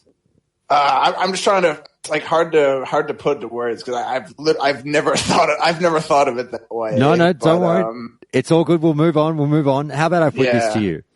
So, in terms of what you do with building a deck in Magic, and you obviously put a lot of time and emotional investment into getting this great big collection that you can do a million things with. Would you somewhat equate that to the amount of time and effort that you put into the pursuit of rare, epic, legendary items in World of Warcraft? Yes. At least with comparing to, they both take time, obviously. But, well, I mean, it depends on how much money you have in Magic. Magic is a little pay to win, where if you just have enough money to just hand someone, just give you all the cards to your deck, it doesn't take any time at all. But like, if you're like most people who have have a limited amount of funds or a budget or not enough time, then you have to work at trading or buying the cards over time, and also some cards are just rare enough that they're like just hard to come by. So no matter how much money you have. Now, collecting different decks. You say you have a few different types of decks, right? Yes, I do. Okay, so would you say that that's, I don't know, somewhat similar, or is it a bit of a stretch to say, things like warriors, for example, have different sets of gear. You've got your agility set, you've got your protection set, things like that. Priests might have your shadow spec, you might have your holy spec, your sets of gear when you when you jump into those specs. Do you see any kind of similarity there in just picking and choosing when you're tired of a deck and just jumping over to another one? Oh, totally. Yeah. When I feel like being like more of an aggressive player, I'll play an aggro deck, and that's kind of like when I want to play like a warrior and fucking get in people's faces. Or if I want to play control deck, I guess that'd be more like playing a warlock or a rogue who can just stun lock or fear people to death, where you just want to like control the fight as much as possible. Or if I want to play a mid range where I can like change the fight how I want to be, if like a druid or a paladin, where you can change it on dime whether or not you want to go from offense to defense during the fight. So you can compare it like that. So yeah, I definitely have changed decks around, like I've changed classes. Okay. And also in doing that, do you try to put together new decks, or, put yourself out on a limb and experiment with new cards, kind of like rolling an alt? Definitely. I usually with Magic, though, you don't have to put as much like personal investment into playing a different deck, because I have my certain decks personally, and then like if I want to play a different style of a deck, because I usually gravitate to like a control strategy. But if I want to play a different style of deck, I have enough friends in Magic that I could borrow it. So like it's very similar in that regard, but there's far less time. Okay. Now, I just want to, I found a post when I was doing a bit of research for this call from 2010, and I won't actually read out the whole post, but the gist of it was, and I'd be interested to get your thoughts on this. World of Warcraft obviously released a card game. You know about that one, right? Yeah, I never played it, but I had a friend who collected it, and he still has, apparently he has a lot of valuable cards from it, but he's never actually showed me. He just tells me, but he has all like the super expensive in-game items in WoW, but I've never touched it. Now, would you agree? Was it the case, or do you think it's grossly overblown? Did the Magic community decrease in size or take a hit a little bit when WoW launched their card game? I actually don't know. I'd have to say no, because Magic the Gathering has survived every card game ever in existence coming out. It has stood the test of time, being around for 25 years. It has proved that it is the best trading card game. Okay, so when you say that, wouldn't you suggest that Magic the Gathering is the World of Warcraft of trading card games in terms of... Yeah, go for it. Oh God, yeah. It is the king of trading card games, as WoW is the king of MMO. Absolutely. You could absolutely... Well, they share a few similarities in that, obviously, correct me if I'm wrong, I don't believe Magic the Gathering was the first trading card game to come along. There were others before it, but it's the one that really refined the industry or the hobby, so to speak. And similar to WoW, obviously there was EverQuest before WoW, but it came along and said, no, this is how you do it. I am not 100% sure on that, but I'm pretty sure WoW was like the first ever trading and collectible card game. I'm not 100% sure. So you mean Magic the Gathering was? Yeah, I'm pretty sure because I remember hearing stories about Richard Garfield came up with the system of being able to trade other cards. So I think it actually was the first trading card. Oh, okay. I didn't know that. For some reason, I'd always just presumed it came along a little bit later. No. Magic is the OG of card games. When it comes to stuff like that. Obviously, not poker. Excellent. Now, I'll read you a couple of quick ones that I found on the forums just in regards to Magic the Gathering. And this is from a user named Spellstutter over at the WoW official forums talking about Magic the Gathering. They said this: every time I see an arms warrior, I think of the classic RG Monsters archetype. Affliction Warlock is a lot like current mono black Devotion. Do any classes or specs remind you of a Magic archetype or deck? And then they got a response like this from user Killer Katie, who says, Warlocks would be a black and red deck, but of course to switch it around, a white artifact deck. Because there are lovely ways to torture people with such a deck. No one expects the sinister Warlock to use a deck that seems so nice and sweet on the surface. /cackle. Now, I have no idea what the fuck those people are talking about. What are they saying? I'd probably disagree with the person with the mono white deck. I think a warlock would just play a prison style archetype of deck, which is where you basically don't let your opponent play the game at all and just completely lock them out. I think that's what a warlock would be more like. They just want complete control of the fight, not letting their opponent do anything, just have them sit there and misery.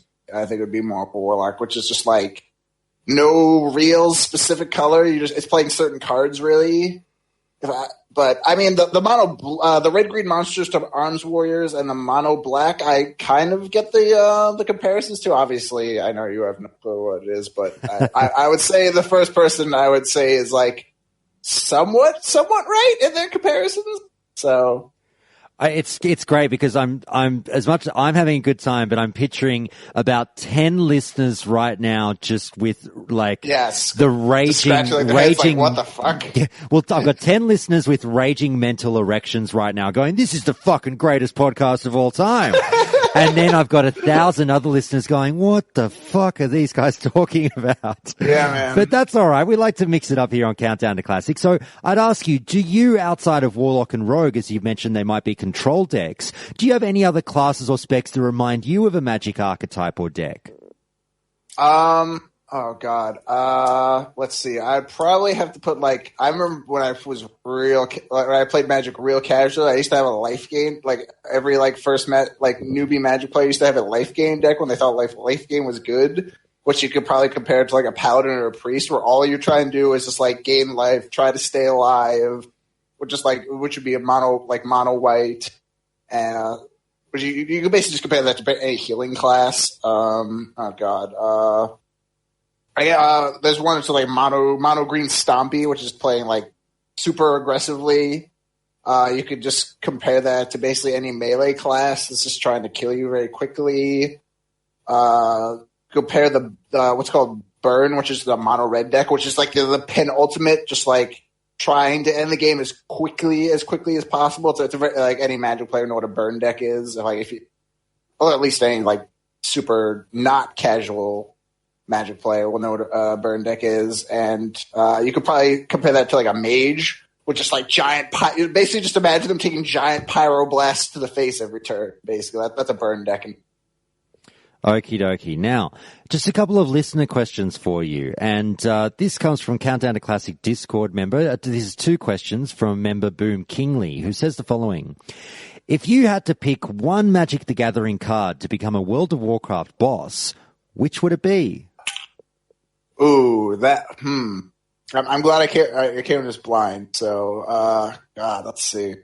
I want to say if I really had to put one to it, I'd probably say the card called Juzam Jin. I wasn't even born when this card was created, but it's such an iconic, evil, demonic looking art. Like that. Like if you ever look up the art for the card, that it just looks like it deserves to be a boss in WoW. It is so cool. Okay, and Boom Kingley went on to say, for anybody else interested, there are 2 joke Magic the Gathering decks called Unhinged and Unglued. They are they're all full of very hilarious cards and joke/meme cards. You should definitely look into them. They have nothing to do with World of Warcraft, but they are great for a laugh. So, would you say that perhaps Magic the Gathering is in on the meme spec angle? No, I think Magic. Oh God! So the original one was called the original like joke set was called Unglued, and my God, they had so many in jokes in that set. It was fucking insane. Like there were memes for Magic before like memes were even a. Like if you looked at any of the cards from Unglued and you saw like what they're joking about, you'd have like unless you were like a hardcore Magic player back then, you'd have no fucking clue what they're joking about. It's really bad in that way. How in jokes are with those sets. They got better as time went on. Like they made like more jokes to like people that don't play Magic as much to understand. But like, oh boy, there are like some really hard to understand jokes in those sets. So if I were to go through someone's Unglued deck, would I not be surprised if I flip through it and find a big picture of a Ret Paladin? With Unglued, honestly, no one really makes decks out of them because it was just a joke set. Like people just like open the packs, had a laugh at like the art and the text on them. But that's right. That's right. Really played with them. But that's right. The joke set, the Red Paladin, it would fit in, right? I actually think Red Paladins I think they're actually pretty viable in vanilla. So I wouldn't actually call them a meme spec as much as people like to call it. No, I kid. You Red Paladins, please. Go. I've actually never played a Paladin because I've never played Alliance, but I've seen people play Red Paladin. So right. Oh, actually, well, yeah, I sprung you there. God, you're vouching for Red Paladins and you hate the Alliance. Come on, man. You're dropping your game. I know. You got me on that one. Like, I hate the Alliance, but I will defend the play style of the Paladin. Okay. I will not defend the race itself. Now, one last thing I wanted to touch on, which was something that I covered on actually one of the first few episodes of the show. I can't remember which number, but it was in the first 5, I'm pretty sure, was something that really interested me, and you might remember. I started reading through a couple of posts from the magicthegathering.com website, which was an explanation from the designers of the game as to why they have deliberately poor rare cards. And I thought this was an amazing correlation with some of the itemization we get in World of Warcraft, where you see a blue and you think, holy shit, it's a blue. But they can be a bit of a, a bit of a trick blue in that it's not all it's cracked up to be. What's your opinion on this kind of game and hobby design? I think it's pretty good design because, like, you have to have something to compare to the other. Like, with Magic, like, you have to have crappy cards to like, especially for, like, what's like called, like, a limited, where you just open packs and you play with the cards. But overall, like, if you don't have like bad cards or bad items, like, to compare to, like, the good ones, and, like, is anything good at that point? Like, there has to be, like, there always has to be a starting point. Exactly, and that was one of the points. Is if everything's awesome, then nothing's awesome. Like, yeah. That's how Dota 2 balanced their hero too. I haven't played Dota in a long time, but I played Dota for a while, and that's their philosophy in Dota. Just like if everything's good, then nothing's really that good. So excellent. Now, another thing that I wanted to touch on was more. In terms of how we have, as a community, not me, because I'm a lazy fuck, theory crafted vanilla World of Warcraft over the years. And people talk about how, we had Kef Tank on the show a little while ago talking about how we're learning new stuff every day, no matter how minor it is, about World of Warcraft vanilla. And do you find that that is probably the greatest parallel between Magic the Gathering and World of Warcraft, in that you're constantly mining for information about the game and you're always discovering new, wacky, wild, fun ways to use old cards? Oh, God, yeah. I am every time I'm playing Magic, I'm constantly. The same thing goes for WoW. Like, specifically for vanilla, I also believe, I'd agree with Def Tank, that vanilla is not even close to solved yet. We are still constantly learning things about the game, and as long as Magic continues to grow, more sets being released, people trying to become better players, reach like higher skill tiers in Magic, you should always be learning something. And if you're not learning, then you're getting worse, in my opinion. Okay, now just to round off this one, can you somewhat replicate the moment that you opened up a pack of cards and found the most expensive one that you have? The most expensive card I opened in a pack of cards? Oh, God. I think it was a foil Jace the Mind Sculptor from Worldwake. I think it was at the time was worth about $600 that I just traded away to build an entire standard deck. Oh, wow. So you weren't that excited when you saw it? No. Oh, I was really excited, but just for the fact of how much it was worth, not to play with it. All right. So was it what kind of shout was it that you elicited at the time? Was it a high pitched shriek or? Oh, I was like, "Fuck yeah!" Excellent. All right, and that will be the same reaction that I get when I get my first epic from a fucking raid when I finally get to one in Classic. Oh yeah, man! I'm actually about to do MC tomorrow with my guild on Lightbringer, so I'm actually on this character that I have on here. So I'm actually probably about to get my first epic tomorrow on this character. So I'll have that same feeling tomorrow. Woo! All right, mate. Well, best of luck, and thanks so much for calling in. Yeah, not a problem, Josh. It was an absolute pleasure to be on. Finally glad to really talk to you, man.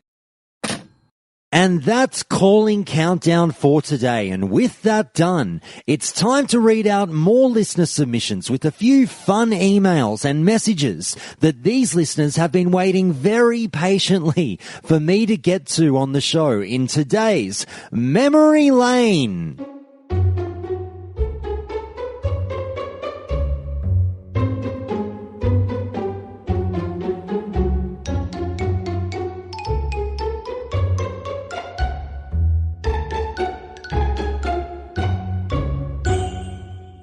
Here on Memory Lane, we read out some of the listeners' more fun or fond memories from back in the vanilla World of Warcraft days. So today we'll start with this one from Countdown Council member Permadrunk, who tells us the following. I remember one realm I played on. The Alliance was constantly tormented by the biggest horde guild on the server, and we all had a blast fighting them wherever they raided. Red Ridge, Westfall, Hillsbrad, etc. World chat would explode, and guilds would fly in to get destroyed. One time, they took to the realm forums to say they were upping the ante and raiding Ironforge, gave us the date and time, and said that if any single member was stopped from reaching the gates of Ironforge, they would disband the guild or something ridiculous. So the day comes, and we're all waiting for a sea of red names to come swarming the capital, only to find the largest army of gnomes with variations of their characters' actual names stampeding up the mountain. They had their whole guild use guest passes to make Alliance characters to raid Ironforge. You'd never see that sort of community and rivalry in World of Warcraft anymore. Next we get this one from Biv, who says the following. Hey Josh, love the podcast and it's got me thinking about a lot of fond memories of vanilla World of Warcraft, and I just want to mention something. I remember seeing a toon in Ironforge that was green and had debuffs on him from his ooze companion, and all I knew was I wanted other people to be checking out my character curiously as to what the hell that was coming from. So I did some research and started farming for the disgusting oozling companion, and spent the rest of my vanilla days farming for this on and off, sometimes a whole 5 to 6 hour session in the Eastern Plaguelands. And to be honest, it never dropped. I never got it. I often checked the auction house, but there was never one there on my pretty low population server. They had a chance to drop from the oozing bags that dropped from the ooze mobs, so I would farm 2 or 3 whole bags full of them and open them all at once, getting different BOE greens or better. So although I never got what I wanted, the whole process was fun, and I can't wait to be doing it again in Classic. Next we have this one from listener Brendan, who says this. I can remember back in the day on my human warlock leveling in Westfall, when I just finished killing Van Cleef and ran back to Westfall to hand in the quest for killing him, receiving the Staff of Westfall, and having a friend who played who was an enchanter give me plus weapon damage, making it glow blue. Holy shit, I thought. My weapon is insane. I repped that staff all the way to mid-50s, refusing to give it up for a huge upgrade in further dungeons/quest items because it had a glow effect on it. Ah, the days of being a scrub. Next we have this one from listener Boom Kingley, who tells us this. Hey, Countdown to Classic, I have a cool story that happened just today that I thought you might like. So obviously this is on a private server. I'm introducing a friend to Fresh, and we are leveling in Durotar. He's a level 8 warrior named Grex, and I'm a level 9 priest named Doinks. We're in Tiras Guard Hold, where the cool Tiras humans are held up. Suddenly, a level 10 paladin comes out of nowhere. Of course, a few low-level orcs attack him without thinking, and he starts two-shotting them. He's just swinging an axe left and right, spilling orc and troll blood with amazing efficiency. We all suddenly realise this paladin is fully enchanted. He even has Icy on his weapon. Luckily, he isn't corpse camping us, and we're all able to res, heal, and rebuff. The battlefield is quiet for a while, and everybody goes back to questing.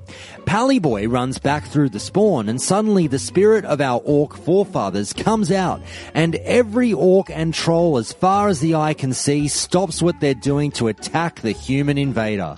It was beautiful. Orcs and trolls swarmed like bees or ants. Lightning bolts were flying, gunshots rang out, priestly bubbles are appearing, and weapons are swung with orcish muscle. We slowly wore the human down, and just as he goes to heal, my friend Grex charges and lands the killing blow. That is the story of the human paladin Twink in Durotar. It was amazing fun. It continued on for about an hour. She would kill us one by one, and then we would gang up and take her down. Next we have this one from listener Hayodin, who tells us this. I broke my leg in November 2004, and with the downtime I decided to purchase a computer and picked out a game. The World of Warcraft cover art looked cool, so I started up the game, and I made, of course, a Night Elf Hunter. From the beginning cutscene, I was hooked. The Night Elf starting area was so cool and I absolutely loved the music. Eventually, I found a profession trainer for leatherworking, skinning and cooking. All I wanted to do is make things for people. I would pass out white items, thinking to myself, I made this for you. And I really believed I was making a difference. I created a guild and continued my journey. I kept running into this dwarf rogue and I would continue to hand him over anything that I'd made. And for weeks I kept running into this dwarf. Teppy was his name. I asked him to join my guild, but he refused because someone gave him 1 whole gold to join their guild. I couldn't compete with that. Days and weeks went by and I continued to pass this dwarf. I asked again, and this time he did join my guild with the promise that I make him officer. And then he accepted. We quested, did dungeons, raids and world PvP. 15 years later, we are still homies and we continue to game to this day. And I love hearing stories like that. We talk about how World of Warcraft Vanilla was all about community first and the friendships that we forged in-game during that time. And a story like that gives me great hope that we're going to be doing the exact same thing again when Classic comes out. Now, just before we finish the show, I just want to get to one email that I received last week, or maybe the week before, from listener Pepperoni, who tells us the following. Hi Josh, I'm loving the podcast. You've mentioned a few times that you're a lawyer in Sydney, and pardon my ignorance, but I assume you have quite a large workload. My career is quite demanding too, and I quit World of Warcraft about 5 years ago just to focus on it. You seem to balance both work and play quite well, not even including the podcast or streams. Do you expect that you'll be able to raid in Classic? Do you have any fears about WoW impacting your career? I'd also love to know how you feel about enjoying World of Warcraft at 35 years old. Do you feel self-conscious, or do you consider it to be a hobby like any other, one that deserves no less respect? A little bit about me for comparison, if you're at all interested, which yes, I am. And they say this: I have a very supportive wife and we are not looking to have any children. We're both in our late 20s living in Brisbane. I've been in my current workplace for 8 years since graduating university, and whilst it's challenging and demanding, I'm gaining a great deal of experience and mastery in it, and this confidence is allowing me to look back into gaming again. I started World of Warcraft on November 24th, 2004. Hope to hear your thoughts soon. Thanks again, Pepperoni. Okay, and I just really quickly wanted to answer Pepperoni's great questions just before we round out this episode. So, firstly, will I raid in Classic? Yes, that is absolutely the plan. As I've said multiple times on the show, my plans for Classic are to do a whole bunch of things that I didn't get the chance to do before. This is a do-over. That sliding doors moment where I get to see what had have happened if I had gone through door number B instead of door number A. I was in law school when World of Warcraft came out. I couldn't devote as much attention to it as I would have liked to. Of course, I would have loved to have played for 8, 10, 12 hours a day, but I couldn't. I had to get through my studies. Would I have raided if I had the chance back then? Absolutely. Just couldn't get there. This time around, whilst I still can't play 8, 10, 12 hours a day or anything close to that, I still have every plan on raiding. I plan on PvPing as well, which I couldn't really get the time to do or have much interest in doing, to be honest, back in the day. But I want to flip it all round. I want to do it in reverse this time. I want to see how I go when I get outside of my comfort zone. So yes, I will be raiding, hopefully, for World of Warcraft Classic. Do I think it will impact my career? No, I do not, because I'm more than happy to take the time out to focus on something I love as a hobby outside of work. Luckily, I don't get a lot of homework, even though, yes, I do work as a criminal attorney here in Sydney. The job is pretty full on at times, but no, I will not let that get in the way of me having a fun time when I come home and forget what happens at the office. Now, the more pertinent question was the final one, and this would apply to many of you listening to this podcast. WoW at 35. How do you feel about it? The somewhat older gamers, we're not old, don't call us old, but we're maybe older than the average gamer. We're happy to say that. How do you feel playing video games as a hobby at our age, let alone a game like World of Warcraft? Are you embarrassed? My answer is no, absolutely not. I am super comfortable in my own skin now as a 35-year-old man. I have no problems whatsoever admitting to people that yes, I play World of Warcraft. If it comes up in conversation, I'm more than happy to say it and sing from the heavens that I do that. However, I should say that I understand where this listener is coming from. Some people might feel that it's a little bit of a, social faux pas, if you will, to be a gamer at 35. However, we're of the generation that grew up with video games. We are the first generation that did this, in my opinion.